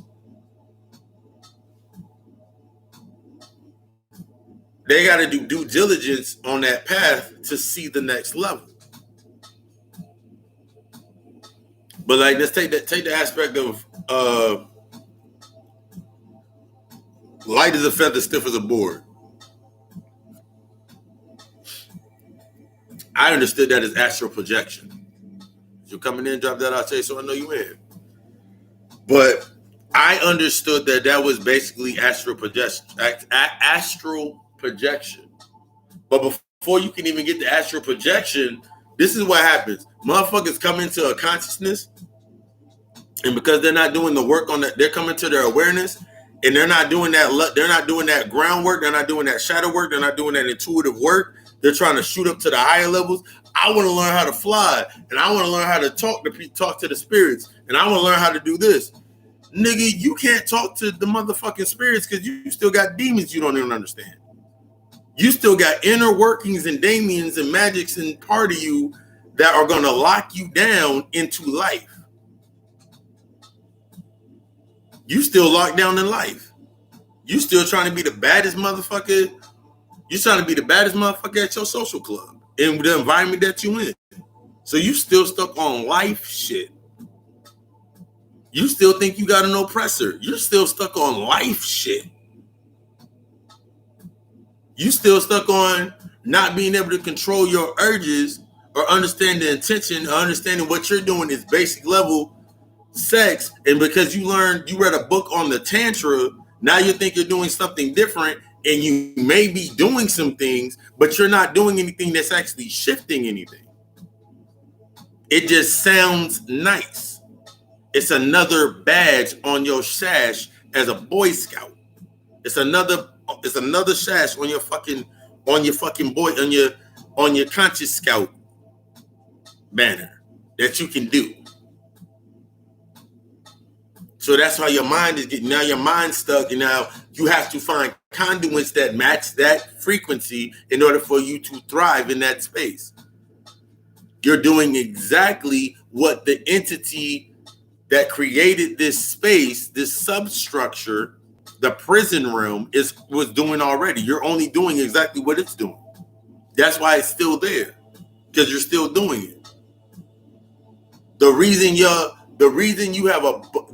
got that bum ass cousin, bum ass family member that keep doing the same bum ass shit is because they have somebody in the family that's going to, that's family. We gotta make sure they're okay. At a certain point in motherfucking time, you gotta be like, you know what? You ain't learning. You've had countless opportunities. You've had all this time. You ain't soaked up no information. You ain't soaked up anything. You ain't learned nothing. You ain't picked up any networking skills, no contacts. The fuck is your purpose? Some people's purpose is to do exactly what they're supposed to do. They're meant to be a distraction. Motherfuckers are meant to be the energy vampire. Without the predator, without the prey, without the predator, there will be no prey. So some motherfuckers are meant to be the prey. That's what you got to get comfortable with. There's going to be motherfuckers that you're going to come into, their only purpose is to be prey. Use them as they need to be used. We're talking about the 1%. We're talking about going to our elite, back into our true status of ourselves. How do you think that they became elites? How do you think the elites at this level became elites? Remember, they had no outside knowledge. They have no culture. They have no culture of their own. They have no systems of their own. So how do you think they became elites? By following the same artifacts and the intellectual information that we follow. They created their hierarchy system based off of us. Hell, they actually didn't create the hierarchy system. Their hierarchy system is actually based upon our falling to sleep. That's why you got the savage ass niggas, and then you got the trailer park white boys on the other side. That's why you got the elite bougie ass niggas, and then you got the elite bougie ass white people on this side. That's why you got in each level, you got the same balance. You got two sets of extremes on both sides. Never able to connect because they're not on the vibratory rate of connection. They have to stay separate. There have to be an opposing side because they're the extremes. And then you have yourself, which is the Christ energy, the crystals rising up through the levels of the Inferno to get back to your fucking seat. Of being the monster of destruction. When you become that monstrous force, when you become that beast mode, when you go into that mindset, you tearing everything the fuck down to get to where you need to get to. You'll cheer the fucking nigga running up and down the field, knocking other niggas down, but like, that nigga did it. And that nigga get paid $2.5 million. Meanwhile, you sitting there at McDonald's or you sitting in Taco Bell getting yelled at because you put the wrong amount of sour cream on the goddamn taco. So you vicariously live through the image that they've given you. You vicariously, I'm going to live. That's my guy. That's my guy. That's my dude. Because you have no sense of validation inside of yourself. That's my guy. That's what da-da-da-da. You're living through them or you're existing through them because you haven't learned anything about what they're doing. It's only once you understand that you have to learn from every aspect that's around you. Everything that comes around you is based on you. The only thing you came down here is for fucking understanding and growing and elevating. Once you understand that, you understand everything around you is based upon you learning from it. You get out of the aspect of that the sentimental value of soul food plates and fish fries.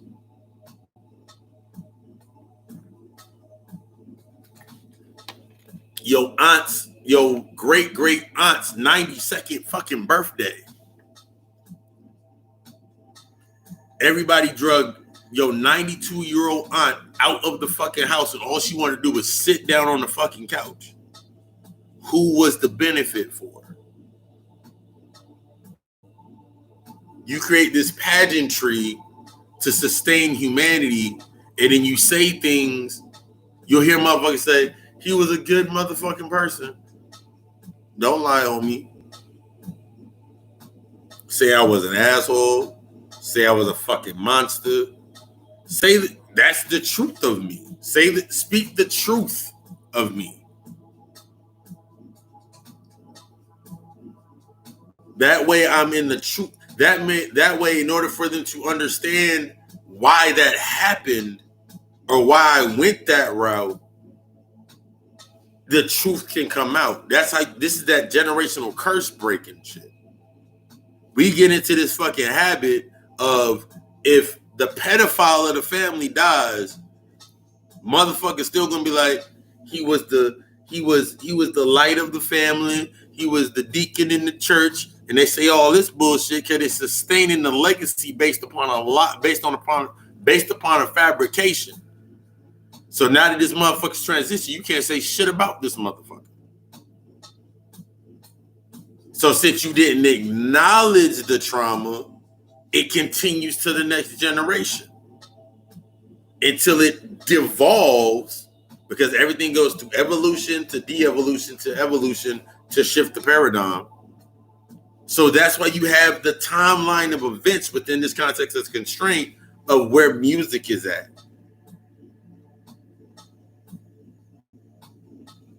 Man, all these white boys in here talking about all these white boys in here doing this. They followed the same pattern of the decline. They're a side effect of the decline. That's all they are. Everything in your life is a side effect of something that you did.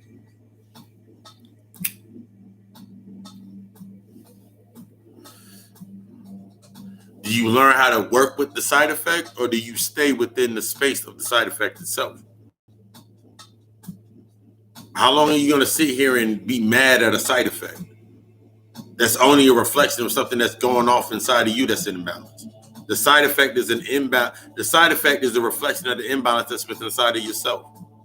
So how long are you going to sit there and be upset at something when you are instead of accepting your causes of it being that?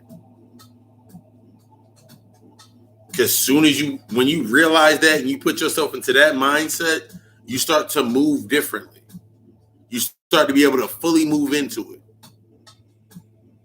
At a point in time, my sister and her boyfriend with my third born, them motherfuckers was horrible when it came to them fucking kids.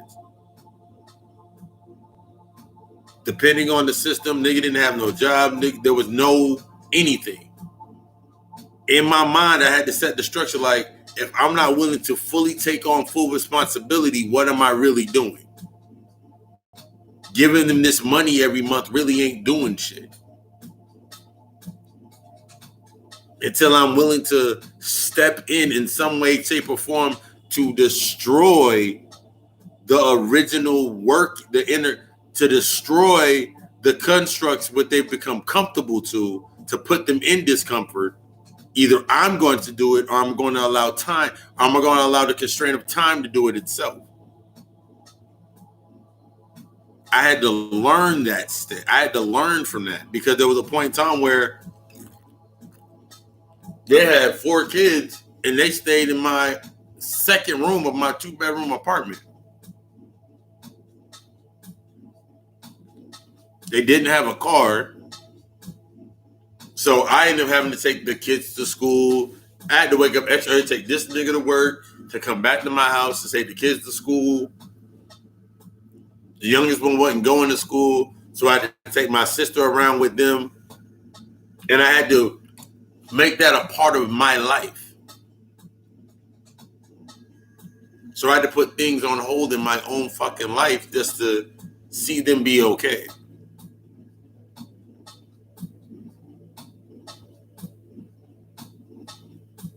And then when it came to a point in time, I was like, yo, this it ain't gonna work no more. And they found their way out in tandem later on down the line. I needed the same help. I know they couldn't do that for me. So how many people how many aspects, how many conduits in your life that you can go to as much as they come to you? Imbalance. What's the underlying cause of that effect? You were willing to do something that they were not willing to do. At that point in time, when you have that realization that you are willing to do something they're not willing to do, drop the pamphlet off. Drop the instructions, give them the instructions, show them where the material is at. You cannot do more for a motherfucker. You cannot do more for a motherfucker that they're not willing to do for themselves. I will not put more energy or effort into somebody that they're not willing to put into themselves. Period. Won't do it, can't do it. I've done it before. Same exact result. Following that same line of insanity, I got the same fucking result every single fucking time. I ended up investing more into their life than they were willing to invest into themselves. So they went from being an external parasite to an internal parasite. They were showing me that my ability of thinking that I need to change something, I needed to change something within myself or my inner workings or how I was set up, or I'm going to be in the same exact position as them. Because if you sit here and you put yourself into that mindset of always externally reaching for something and not putting that work into yourself, it's going to start showing. You'll be blind. You'll have a blind spot. Niggas have fucking blind spots when it comes to people. The ability to be able to move and wield my light and putting things in my favor. Bobby Hemming always talked about putting things in your favor. Is no matter what was being said, I have enough knowledge and information and enough knowing, or the ability and the thirst to still go find the knowing, to make everything move into my favor. So if I have a conversation with somebody, for example, I have a conversation with somebody about something about detox in their body, and they say it's not working, I have the knowledge and the knowing to ask the question of, what did you eat today? What have you been eating? How much water are you drinking? I can go down a list of things to defeat whatever they're trying to say is not working. I can defeat the not working. I can defeat it. It doesn't exist in my. It not working doesn't exist. It has to work because I've done it. But I'm not basing it off if I do it. If it works for me, it's going to work for you. The only way it's going to work for you is if you set the intention within yourself. You're doing that inner work to activate what needs to be activated. Studying all, following none. When I'm following somebody, I got to do everything they do. I got to drink the way they drink, smoke the way they smoke, act the way they act, go to every environment they're in. I got to be within that environment, sustaining that environment to get the same result that they got. But that's still not even guaranteed. That's like that's like a 25 to 35% chance that you're going to end up getting what they're getting.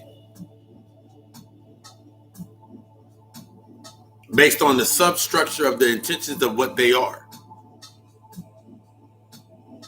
20. So would I rather take a 20 to 20? Would I rather take the 20 to 35% chance? Or would I rather take this 50 to this 60, 40 to this 70, 30% chance?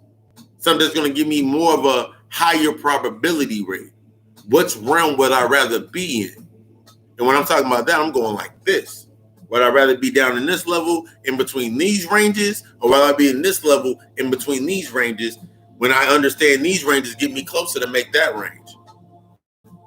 How I can build the pyramid just by fucking thinking it. That was the original. When you start thinking about the original history, you read the Hermetica, it breaks down how the pyramids were fucking built. It was based upon thought. The first law, the mind is all, everything is mental.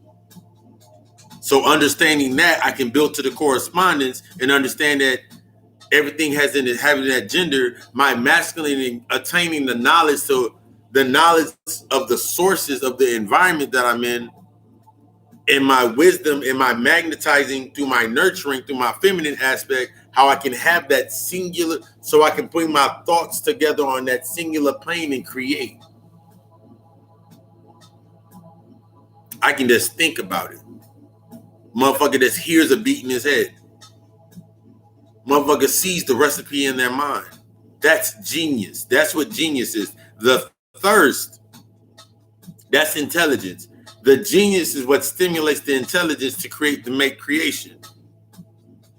The genius is the cause. No, the intelligence is the cause. The genius and the wanting to know, that is the pilot for the cause. So my effect is based on my thirst and wanting to know and wanting to go further. You will shut yourself the fuck down to suppress somebody else's unadulterated feeling or thought process. The separation is going to be needed. Not everybody is going to get to that level. When you subject yourself into this lower level way of thinking, subjective thought, that everybody's supposed to be on the same level, everybody's supposed to be on the same page. Even if everybody gets on the same page, that means they're on the same fucking paragraph. There's always going to be that factor. Even if everybody was on the same page at this given moment in time, everybody on a different paragraph. Only the 1% become in unison. And even with being 1% in unison, they're all going to be on different factors to make that 1% survive and sustain. That's how this is the mindset of thinking and moving into that elite succession of your higher self.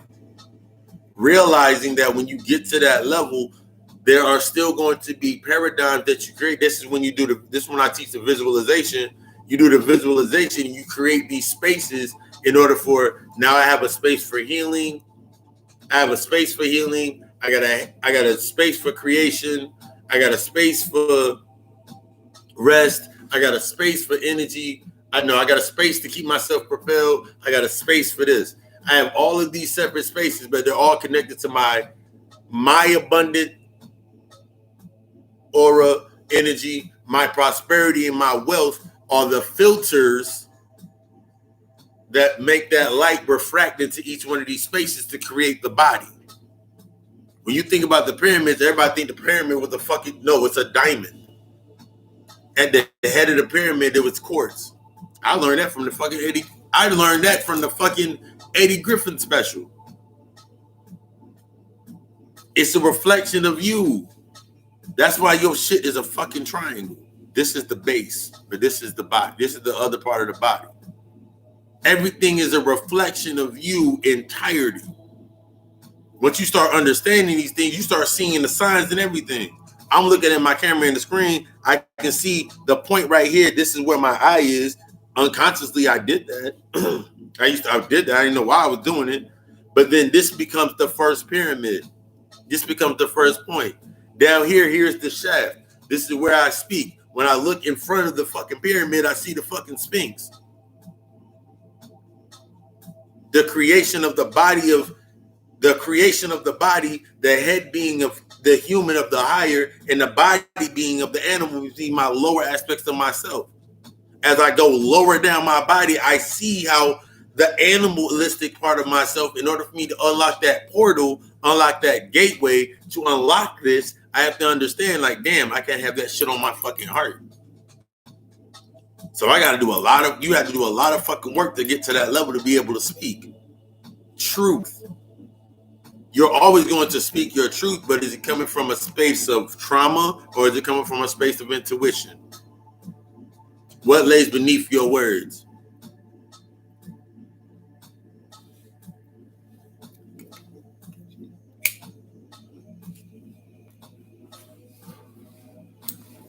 These aspects and factors are the factors of understanding that what's lying underneath you is the foundation that you're going to be able to fucking stand on. You're going to have to stand on the fucking dead bodies. Are you willing to stand on the dead bodies to elevate? This takes you out of the aspect of what fucking karma is. Karma is a constraint that you created.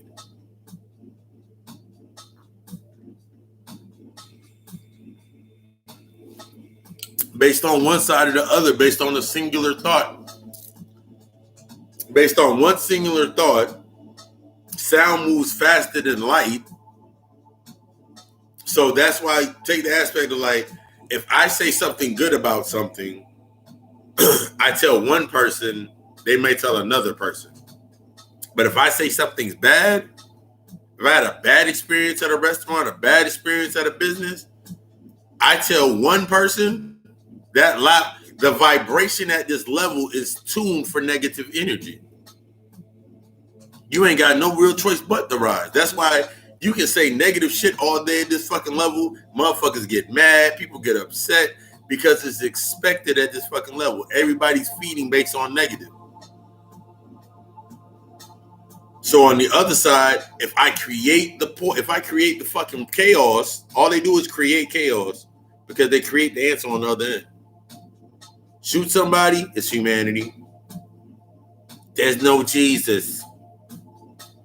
Them boys need to get in the church. They need more after school programs. All right, which one of y'all gonna actually start an after school program? I ain't got no time. I gotta go to work. Then why the fuck would you say it? It becomes mundane. And it locks your mind down into this stasis instead of you actually being able to use that thought process in a putrid way, creating through that putrefaction of that reality of that sustain, that putrid hatred of this level of humanity in order to create something in a higher level of love. This realm is based upon fear. If you don't do this, this happens. Based on the separation of the polarities and extremes.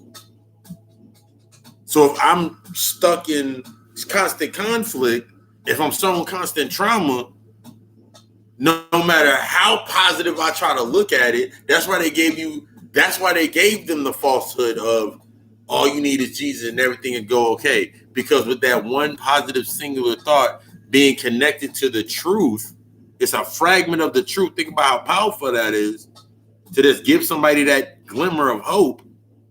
They'll always sustain the hope. Hope is like one of the highest bits of humanity.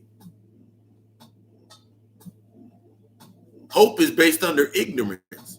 I just hope for something to happen to me tomorrow. A rat will wake up tomorrow. It don't fucking matter. But with your mindset stuck in that space, you're going to keep going back and gravitating towards that negative energy because you ain't doing no real fucking work. And then you're going to guise it under a celebration. You're going to say, I was doing this or this happened or everybody. Then when that's over, I've said this analogy before, but like my pops told me, if I get a big ass barrel, get like 20 bags of ice, and I keep putting the beers in there, and I put the ice on top of it, everybody is going to be around there enjoying the beer and the refreshments. But when all the refreshments are gone, everybody's gone away. What am I left with? A fucking whole fucking barrel full of fucking water. Cold ass water and basically melted ice. The destruction within that space made everything disperse. The whole process of me going through the chaos method of building that space dispersed when there was no more in that space. Now, if I want that attention, I would have to refill that. This is how they refill it with fear. This is how they refill it with the distractions. As long as they keep you in fear, keep you in the trauma, keep you distracted, you'll never be able to work on the inner workings or the inner mechanisms that's connected to that fear. Because you're not in a space that's conducive to that. Your space is conducive to materialism.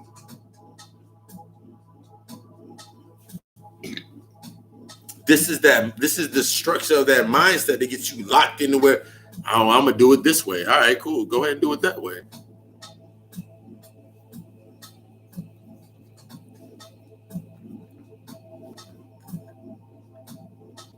On the molecular level, your the physical aptitudes, the mental illnesses, and all the things like this, the mental illnesses based on the imbalance, burning down to all the bacteria.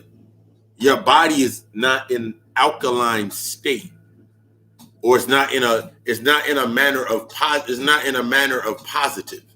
It's in a manner of negative. So your body became acidic. So since now that your body is acidic, your thoughts become acidic. Oh, shit, that feels good. Your body became acidic. Now that your thoughts became acidic, now your environment becomes acidic. So if my entire environment is based upon negative energies and negative back and forths and such to that nature of myself, as we switch to something, I don't know what it's going to do. But that's when your mind gets locked into the acidity of whatever you're at. You get stuck in a space and you never really look at yourself or take yourself into any higher balances until you're forced. You're going to be constantly you're right now at this moment in time, especially with this supermoon that's just not happening. And then now we got the Pluto retrograde, which is the furthest away. So that's telling you, the Pluto retrograde tells me, and it gives me that interpretation when I look at it. That is retarded loud as fuck. It's furthest away, which means now I'm furthest away to be able to see. I have to bring distance between myself and what I've become used to in order to see it for what it actually is. The further away from it that I become from something, the more out of focus it becomes with me. It can no longer see me. Therefore, I'm no longer conducive to the energy that it was used to getting. The only way that something becomes into more clarity is the further I'm away from that, the easier I'm able to look at myself and see the things that I need to do to get there. That's that path of going up and going up and going up. As you're going up to that different altitude, you're moving from this three-dimensional reality of, oh my God, on the 3D world, they got fucking oppressors and they got all that shit. Okay, cool. How do I learn to be free of the oppressor? By not needing anything that the oppressor, what I'm thinking, it's not changing my mindset on what the oppressor can give me. It's setting my mindset into, why is the oppressor able to give me this? You start, I fell asleep. So they're needed at that space. So now you're going from the prey trying to survive to the apex predator surviving.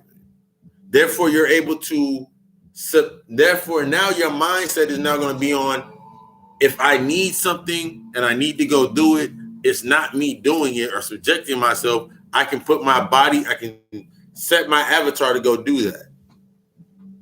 It's a big ass. Take a thought. What if this computer? What if this is there's like when someone says it's a computer simulation inside of a computer simulation inside of a computer simulation inside of a computer simulation. What if the biggest reality that your ass wasn't really fucking in charge? You were just somebody else's thought. You were the afterthought of something else. That's what you are. Your physical body is an afterthought or a side effect of shutting off from a certain paradigm, giving yourself that handicap. You gave yourself a handicap to come down here, which is your physical body. Now you have to learn how to remove you have to learn how to remove the locks off that handicap in order to tap into your higher self. You give yourself, since you started by giving yourself a handicap, when you came down here and you fell and you forgot shit, you just keep creating handicaps because you don't have the confidence in realizing, like, damn, I created the handicap myself. I created my crutch. I created my vex. I created my addiction. This is how these things are created. You created them based on the knowledge that you had at that level. The addiction was the byproduct. The crutch that you crutch onto, that's the byproduct. Man, I didn't have my mom or my dad, so I never got to learn this part. So that's why I'm out here sucking all these fucking dicks up the fucking road. Now that you acknowledge why, what are you going to do next? Man, I don't know, man. I'm so used to doing it this way. I don't know how to do anything else. How do you learn how to do something? The same way that you now that you're acknowledging what you learned unconsciously, the only way to learn to relearn something after you unlearn it is by looking at what the fuck you're unlearning. You ain't gonna pull that shit from the air at first, especially when you're doing that groundwork, that shadow work. That's teaching you to grow confidence in your knowing, the self-love, the self-validation, the self-reflection, getting into your own self, staying to yourself, being in that alone state, that separation, being that hermit. You need these aspects. There's a commercial. I was watching a commercial because I watch fucking Hulu, and I'm watching a commercial, and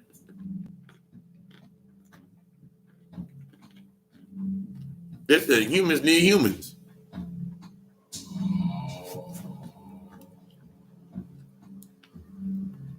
I was like, wow. I picked up on like humans need humans. All right. That's the unity aspect. But if I was in another room, this is how mind control works. If I was in my bathroom waiting for my show to come back on and I heard that commercial, I have to listen for when my show comes back on. So now my mind is now open to the space for me to be listening to for my show to come on. I'm bypassing that. I'm bypassing everything that's coming in.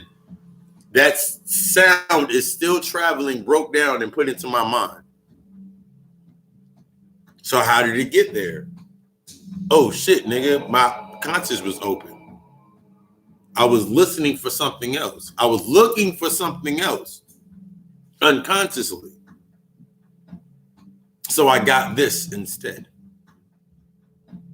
That took up shop. The side effect of itself. So going back to like me having friends that were always in that aspect. Until I learned to be like, you know what? I have a conversation with you. I remember I had one friend that would like never had a place to fucking go. They were always couch hopping. And when it came time where they had no other place to go, they would be in my apartment for like up teen hours. It'd be like 3-4 o'clock in the morning. I ain't gonna go to work next day. He didn't know that. But he'd be sitting in there, everybody sitting in the living room, everybody's left, and he's still sitting there. And I'm looking at him. I had a roommate at the time, somebody else I was helping out. And I'm sitting there looking at him like, nigga, it's like 3 o'clock in the morning. I'm about to turn and go to sleep.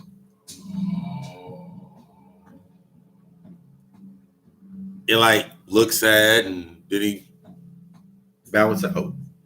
And then eventually he would stay long periods of time. He never had a ride anywhere. This dude never had a ride. So like he'd be sitting there and he'd be like, everybody be like, he'd be like sitting at work, sitting up front, watching people walk out the door, trying to catch conversations with them so they can be like, dang, you need a ride or something? Like, you've been out here for a good minute. Waiting for something to happen. These motherfuckers at this lower level, they're waiting for something to happen because they're still stuck in the fundamentals of hope. Even in that being aware, they're waiting for something to happen. I was looking at arguments the other day when I was in one of the groups, and somebody said something about hate and we need to be teaching our kids love, and then they all got upset. Yeah, man, we need to start doing this, this, and this, and they really didn't say anything. It's a beautiful all sparkly and shit. But I'm sitting there looking at the aspect, and I'm like, okay, I understand what he's trying. I understand the context of what he's trying to say. What are y'all trying to say? All they had to say was going back and forth like, yo, we need to be all they could do was the normal, we need to rally up and be killing motherfuckers and doing this and doing this and doing this. And everybody was in agreement. And I'm looking at this timeline, this thread of events, and I'm like, y'all didn't say shit. When it comes to the end of the day, motherfuckers are not really saying shit. They're just saying something to appease their ego and like this is what's going to happen. But they haven't even done the inner work inside of you. Can tell when somebody has not done the inner work inside of themselves based on their perception alone. You can tell when you haven't been doing the inner work because you keep going around in the same circle of events or the same circle of people, clinging on to that energy around them. Their need for you, their need for something, their want for something. Until you start to actually be able to step back and be like, damn, I ain't done that in forever. Like, someone could not walk up to me and hand me a fucking,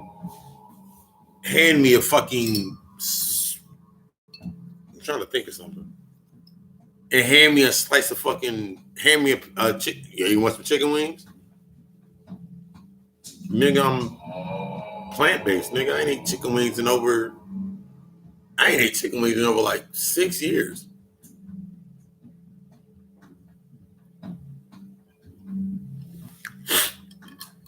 This shows you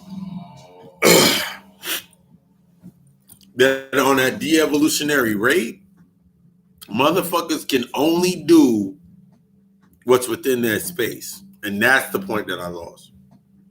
So there's two different spaces. So either you bring them to your level or you're going to go down to their level. There's the ceiling or the floor, whichever way you look at it, both sides of that same coin. This is that point of no return for both sides. If I am on this side and I come to this level, I don't have the abilities to go further because I don't know this space. So if I'm only concentrating on this space down here, I know everything that's in this space because I'm in this space. But in order for me to master this space, I have to come to this level for balance. I have to come to this level for balance. Once I'm at this level based upon my balance, then as I rise above, I understand everything that was below. I can maintain everything that was below. It's going to be in natural succession because now as I'm rising, everything down here is going to sustain where it needs to do and do what it needs to do because my energy is now falling down into these spaces. It's going to fill out where it needs to fill out and do what it needs to do. You can't get stuck on, I'm doing something now in this space. You have to become, and I'm always going to say this. I say this all the time whenever I'm teaching a class, I'm giving a consultation. You have to become uncomfortable in being comfortable. You must live in the discomfort, because living in the discomfort is synonymous with living within the chaos. Learning how to work within the chaos. When it's chaotic, that's when you can move the best, because it's going to be different fractals of light that you're able to hide behind, or different shadows that you're able to hide behind. When I'm in the mindset, when I'm in my mindset that I'm in, and I'm moving around based on motherfuckers not being used to the dark, I'm able to move in the light, because all they're used to is light. So I can use my dark to move around in that light, because they're only used to see. Since that light is so fucking bright, it blinds them from anything else. It blinds them to be able to see anything, to understand anything. If I'm working with motherfuckers that are always in the dark, I know how to use my light to move through their dark, because they're so used to the darkness. They've set their tone to the darkness, being hidden in that darkness. So this light that I put out, it diffuses the situation. A motherfucker's only going to go as far as they think they can go based on the intellectual level. Motherfucker run his fucking mouth. This motherfucker can run his mouth up and down, talk shit, and you'll be like, God damn, that motherfucker, all he do is talk fucking shit. I don't think he got fucking hands. And since you're able to step back and you're not being affected by it, you're able to read that weakness. My uncle taught me when I was doing boxing, my mixed martial arts, I was in that level. He was like, you're able to read things that other people can't read. So what I'm going to teach you is how to make it so people can't read you. So when I'm standing in a position, when you're standing in this position, it doesn't matter if I'm wearing a hat. It don't matter what the fuck I look like. You can't read past what you see. That's that level of becoming that elite. This is why they give you subjective thought, and they put everybody in the same uniform. They give you this false sense of reality of saying everybody's in the same uniform. So we know how to knock each one of them down. But when you go to that space, you become the unique, true self of yourself, and you have that confidence in being, you have the confidence and you're not ashamed of being your true higher self. You're different. They cannot react to that because they do not have the intelligence that you are displaying. They have to wait until you've been in that space long enough for them to do what they do. That's why they can come out with that movie. There was a movie on Netflix. It was Undercover Brother 2. And they said they had woke and they had super woke. And they put it based on the paradigms of the Afrocentric movement and the Black Panther movement, all those black civil rights movements. And they said they had them going in coffee houses and shit. And niggas was becoming super woke. How real is your shit? How authentic is your shit if it can be given to you on TV? How real is your shit? That's why they can give you a show. There's another show on Netflix called Lock and Key, talking about the different keys unlock the different parts of the mind. It's a side effect of you being at that space for too long. Everything that's happening around you is a side effect of you being in that space for too long. That separating is naturally supposed to happen when something is not being stimulated. That's when shit separates. If I took this drink if I take my ginger ale right here and I got the rest of the ginger at the bottom, I got to tip it over to mix everything in there because it's settled. It's not being stimulated. After a while on both sides, if something's not being stimulated, that's when the breakdown comes from. The energy gets lost. The energy's out of focus. Something's out of focus. In order for it to be regained and reattention, there has to be interworking within that body, within that cell for it to repair itself. We've been in a state of cellular degeneration ever since being at this one particular point. We've been in a cellular degenerative cellular event. Your family goes to a cellular degenerative event. That's called you're growing up and you're no longer in the house. That's why the substructure gets smaller. So you think about the more or less I see, the higher that I go. You think about shit gets smaller because it's more compact. It's becoming more efficient. They give you this false idea of things getting smaller, things getting better because they give you an iPhone. The other iPhone had 3 cameras on the back. Now the new iPhone got 2 on it. You go, this had 3 cameras. Now I got 2. They're going to go back and forth within that range of conflict to keep you thinking that something actually happened. Because your mind's concentrated on one side or the other. Trying to stay ahead, trying to stay within the trend, trying to stay within the light. And then on the other end, you trying to stay in the dark. Man, I don't even fuck with that shit. I don't do this, this, and this. You need the balance. When you come into that balance, you're able to indulge fully in everything that comes into your life. That way you can enjoy what you're doing as a God. As a true God, as a true Titan, as a true chaos being, as a true body of fucking power. You're able to enjoy it because you are fully submerged into yourself. So since you're fully submerged into yourself, into the truth of getting to the eternal you, that primordial monster, you can enjoy things as a monster enjoys shit. The simplicity of fucking life. Because you're constantly regenerating, re-stimulating thought. Biggest example is the earth is constantly, the great mother is constantly evolving herself. The earth will never destroy itself.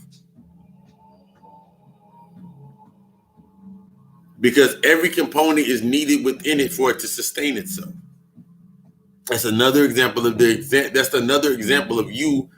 As long as you are constantly stimulating and keeping your energy cycling, that was the whole aspect of your Kundalini energy rising. When we're at a certain point in time and level, when we were androgynous, that's why they show you the pictures. When they show you the picture on the wall and it's split like this and it look like it's one person. That's why they were always drawn close together. They split the person in fucking half. Because at a point in time, I forgot the name of that fucking book, but we had 2 spinal. It was like we were androgynous, so it was the 2 spinal columns. It's been boiled down all the way down to cosmic charging, which is based on the Tantra. It's just the physical aspect, the sexual aspect of when 2 bodies come together in that lotus position. That's also in the Kama Sutra. But that charging of the energy is cycling because it's back in its natural state. If it's held in this state long enough, in this state of chaos, controlled chaos, it can shift to the next level. You've been here long enough. You've been at this level, you've been wanting to fight. Okay, cool. What the fuck is next?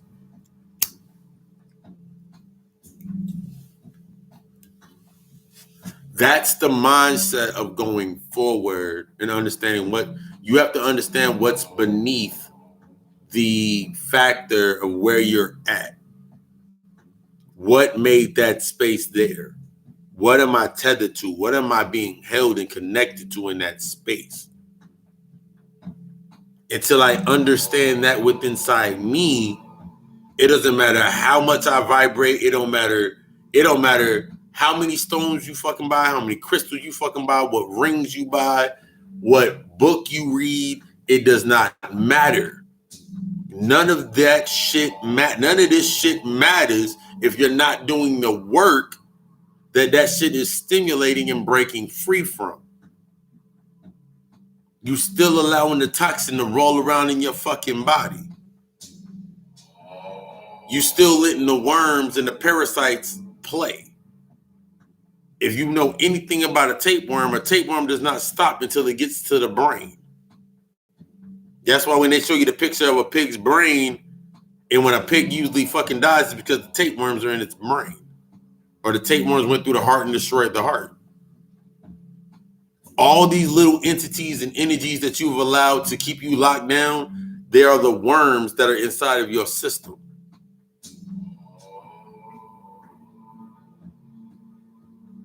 That a worm, this needing to survive, these tethers are now in the aspect of being like worms, and they have connected and locked you into that space. Got you wearing a mask. I forgot, like the movie on Alien when the mask takes over and it takes you to another space. Your identity, your ego is that mask. It takes you to the other space. It helps you live in reality. It helps you live into the space. Everything's a reflection of you.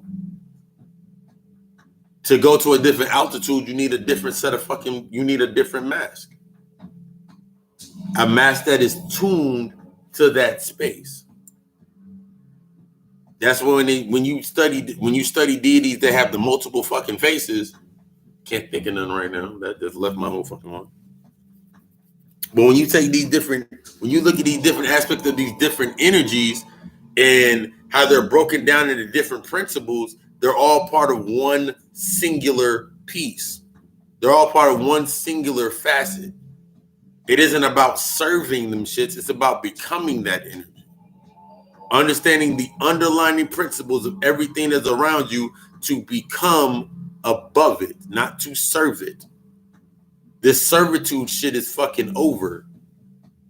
The servant mentality, the slave mentality, that shit's over with. Either you are becoming and rising or you're going to stay a fucking slave. Either way, that level will be sustained. Because the motherfuckers that rise up to the next level, your inability or lack of wanting to understand that level is what's going to send the power, the negativity to that level.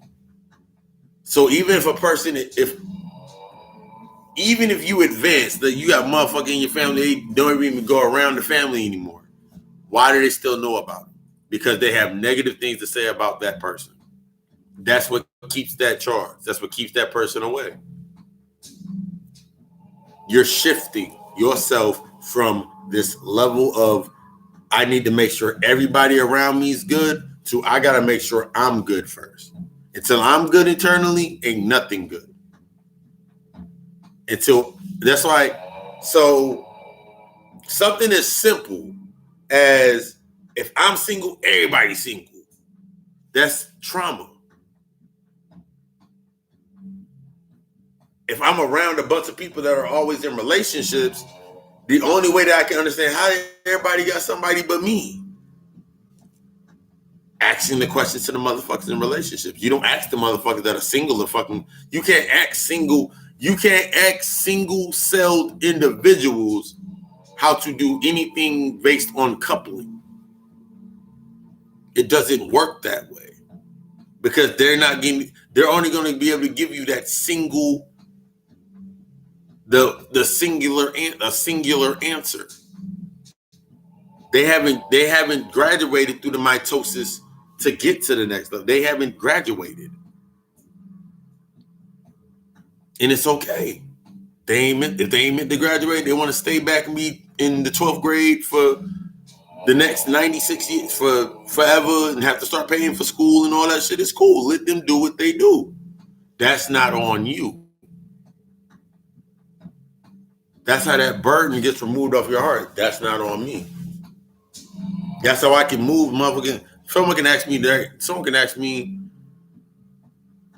come see me for years, say, you talk to your mom, but like, not really.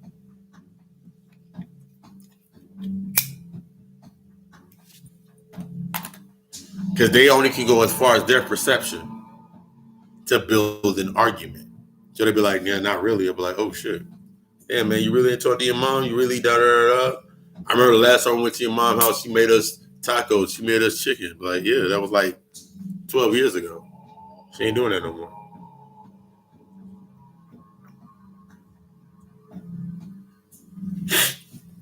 What has a person stuck in the past What has an individual stuck in the past, behaviors, actions, ideals, whatever they do, is the same thing that's going to allow you to step from the past. That's how that reflection works. Everything's either a reflection of your past, a remnant of your past, or a reflection of your future.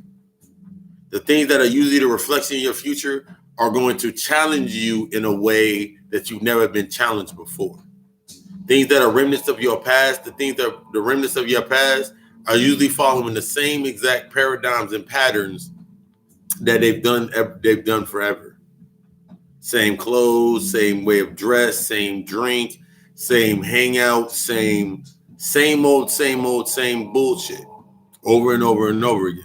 Same problems, same problems, same happiness, same disenchantment, the same shit over and over and over again goes through them because that's all that they're used to. That's all that they're accustomed to. That becomes their arrogance. Arrogance is devoid. Arrogance is external. Arrogance is just like caring. Caring and arrogance are on the same wavelength because they're both external factors. In order for me to care for something, there must be an external something for me to care for. In order for me to be arrogant, there has to be something outside of me validating everything that I say, even though I never believe it. That's why I continuously need something outside of me to validate what the fuck I'm saying. So I always have to say something. I always got to be at odds. I always got to be at that aspect. That's the caring. That's based on the caring and the arrogance. On the area when we're going into this compassionary rate, going into the compassion mindset, the compassion mind constraint, I have compassion for everything around me because my mind is in tune to have understanding of everything that's around me. Submitting myself to everything, to learn everything on every level that it's in. That mindset, when you move in that mindset, that goes into your apex or to that 5, that starts your 4D when you're at 80 hertz, between 60 and 80 hertz. And you start unlocking the other parts of your mind to be able to have intuitive thought. That's when your clairvoyance is kicking. That's when, because everybody can have intuition or intuitive thought. Their intuition can be pretty good. But if your intuition, what people are misunderstanding is people are saying, yeah, I got good intuition. So why did that happen?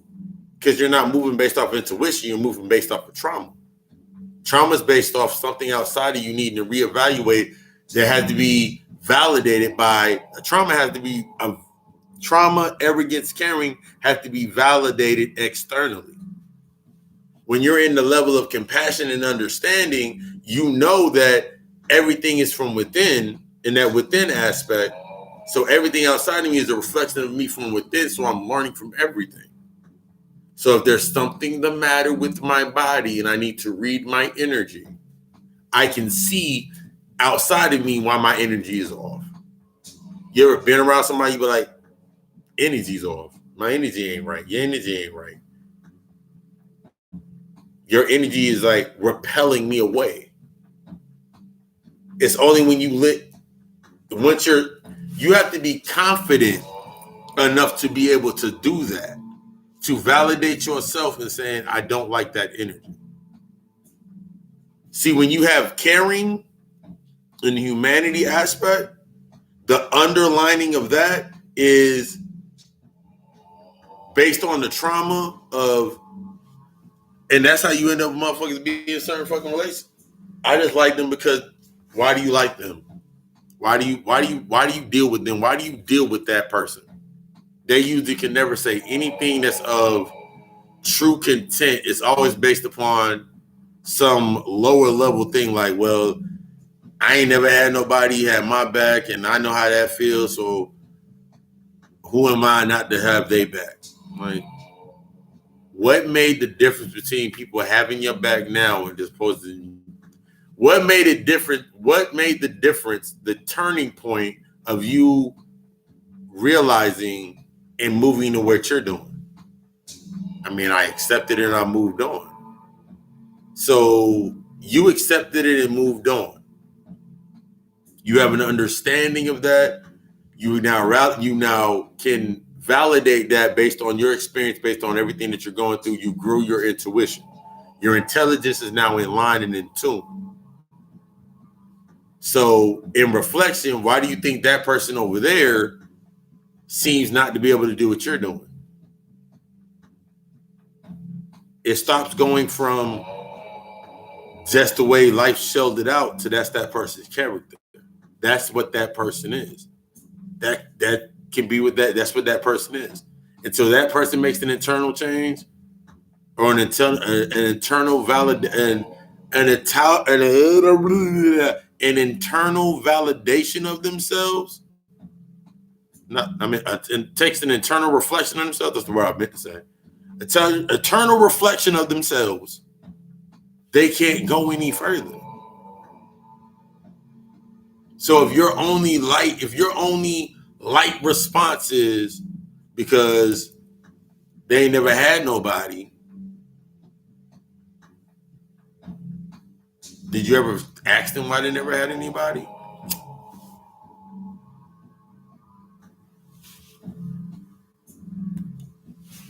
Subjecting yourself to behaviors of others outside of you in order to sustain some type of humanity. When humanity is not the key that was already sustained.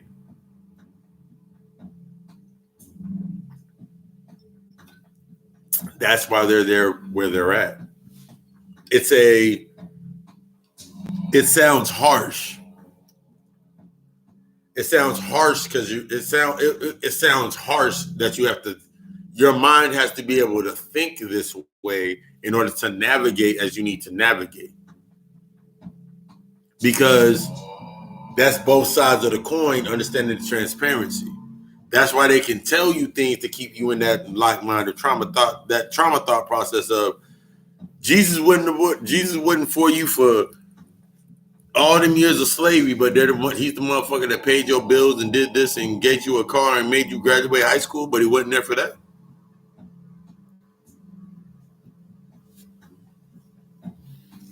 It doesn't matter how it's used, when it's used, it was already instilled.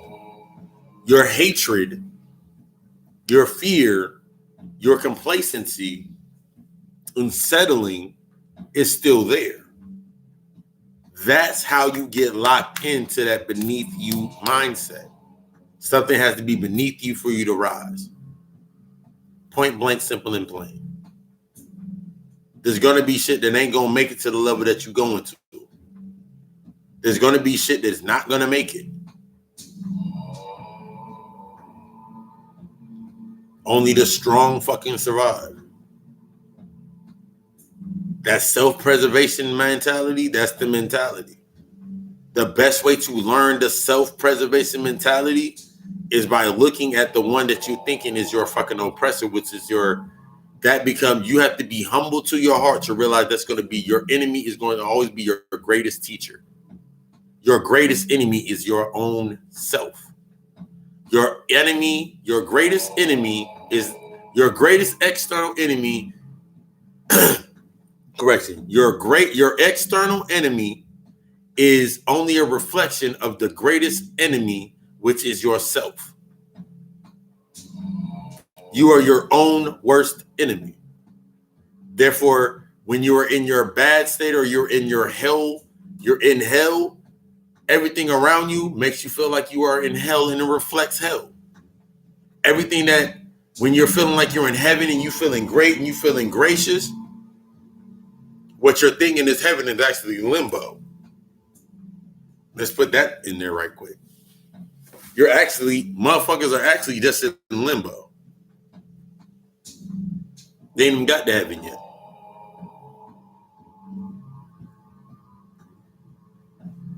Because if you truly in heaven, me being in heaven allows me to speak like this. I'm aware of the lower rung. I'm aware of everything at the other levels, but I'm in heaven. So that's not my care, but I have compassion. So since I have compassion, since I'm free of burden off of my heart, I can have a conversation like this. I can speak on certain points because I'm not of those. I understand that I'm the essence of that point. I understand I'm the essence of that. That's an essence of me. That's a byproduct of me shifting and rising up. I understand what it is, therefore I have compassion, therefore I can speak. I can speak my truth in many different wavelengths and prepare that light to go the way that it needs to go. The more power that I create and I learn how to use my inner power, and as opposed to something outside of me giving me power, the more self-sufficient and more confident I become in what I say. That's how you build your confidence. You can tell when somebody's in conflict because they're always going to talk about one point or the other or being stuck in between two things. There's always going to be a wall there. They're going to acknowledge the wall. They're going to say there's a wall there. They're going to acknowledge the wall is there. They're going to say why the wall is there. Here's the thing about putting a wall up. If I put a wall right here, right now, you can't see me. You have to depend on your other sights because you're behind this wall. Your other senses. You got to depend on your hearing.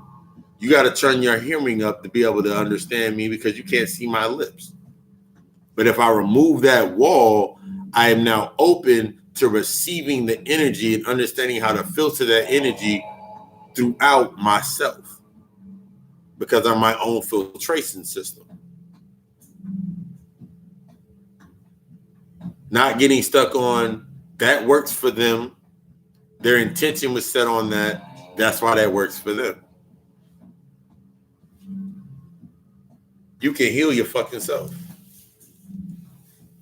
The one thing that they're doing now when they come with the mask, and there's actually a fear of mask, and that's why our kids wear masks. They showed that in Us. The kid had the mask on. 1 second.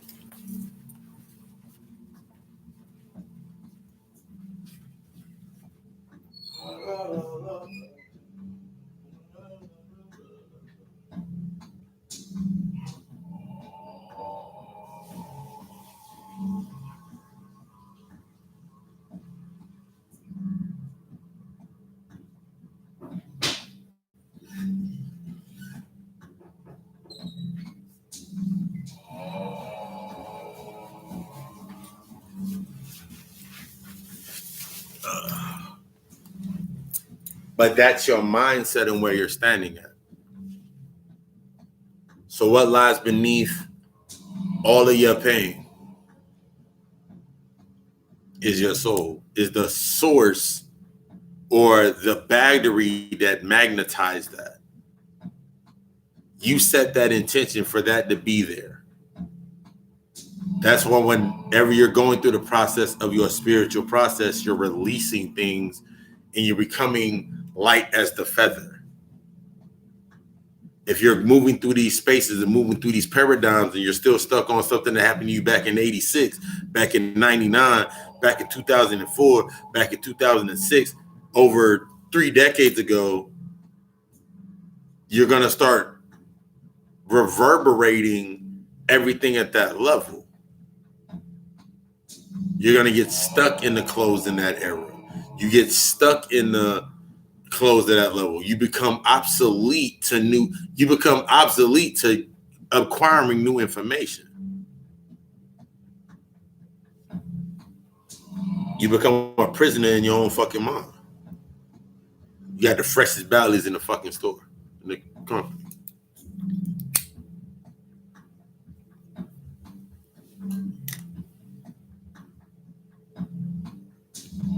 At this, at this point, we leave the question. This is the question and answer period while I'm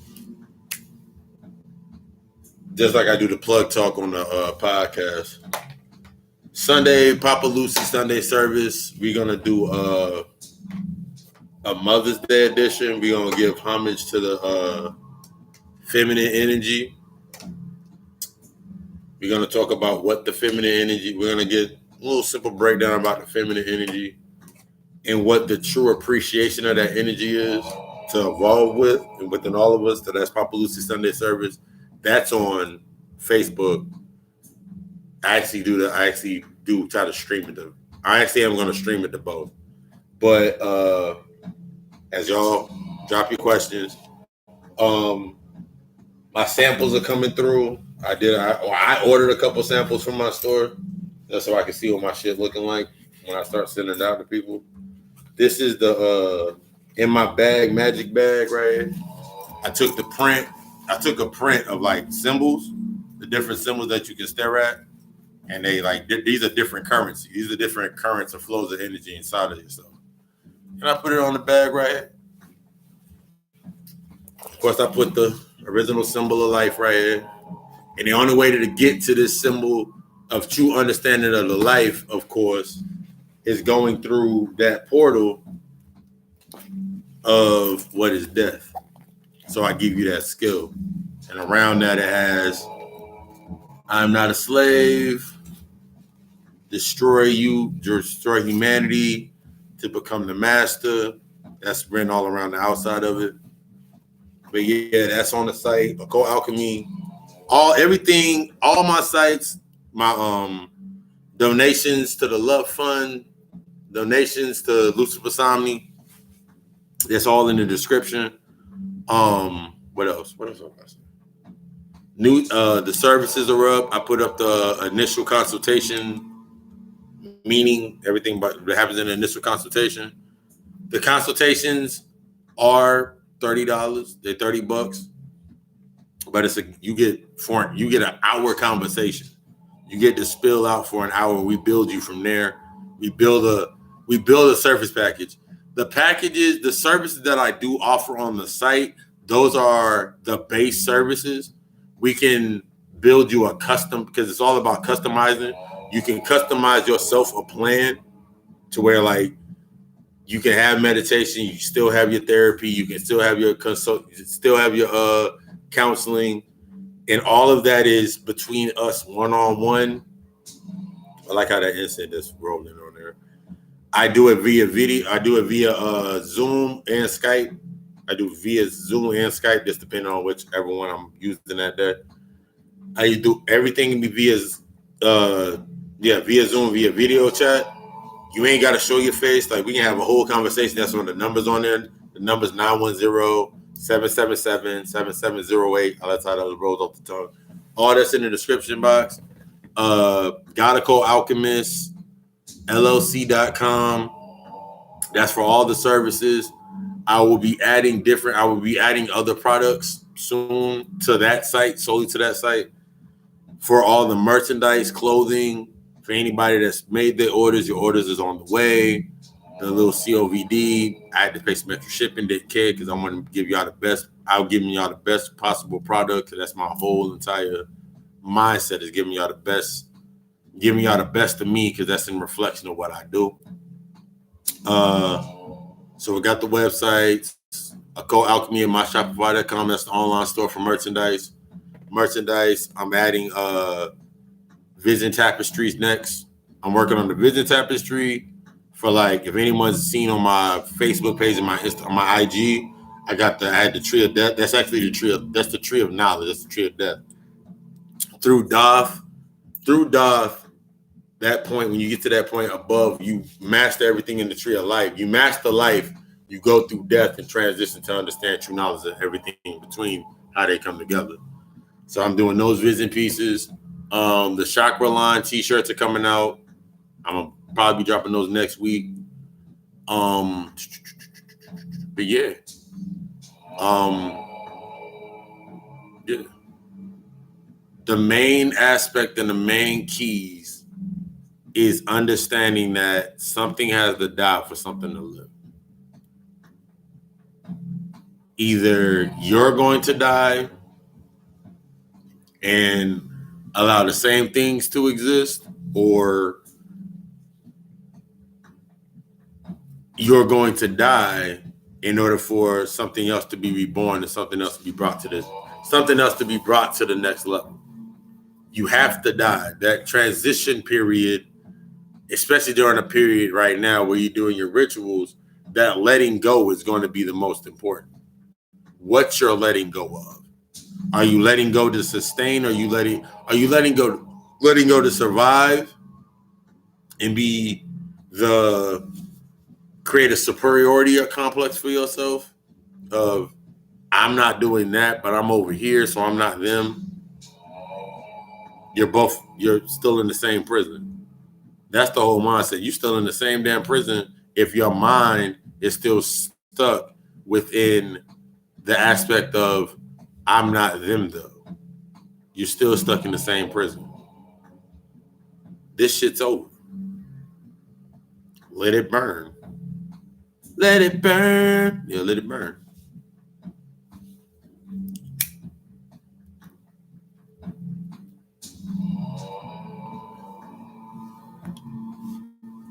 I also wanted to say this. If you have your questions, your comments, your concerns, and they're more like a personal note for yourself, like you just want to try to build on that way, that number, you can text me, text, call, whatever on that number. That's like that's basically toll free. Basically, you have any questions, books, you need a book, some type of idea to point you in the right direction. That is the aspect of why I started this, why I put this together. Because I don't want anybody not to feel, view everybody that can be the best that they can be if their mindset is to set this up to be the best that they can be. But the only way that you're going to be that is if you set that tone for yourself to go to that level. If you're not putting in that work, ain't shit going to happen. If you're not allowing shit to die, ain't shit going to grow. You got to allow yourself in them seasons. You have the season when you're going to win, and you're going to have the season when you're going to learn. Because there's no such thing as losses. There's no such thing as losses, mistakes. None of that. That shit don't exist. You got to get that shit out of your mind. There's no such thing as losses and mistakes. It's based on decisions, based on where you were at. And it's based on the decisions, based on the knowledge that you had at that level. You ain't there no more because you've learned more. That's the aspect of elevating. Everything that is supposed to be there will be at the level that everything that you need is going to be at the level. Everything you want and everything that you desire will be exactly where it needs to be if it's on the vibration and frequency. Everything else, let the dead lay with the dead.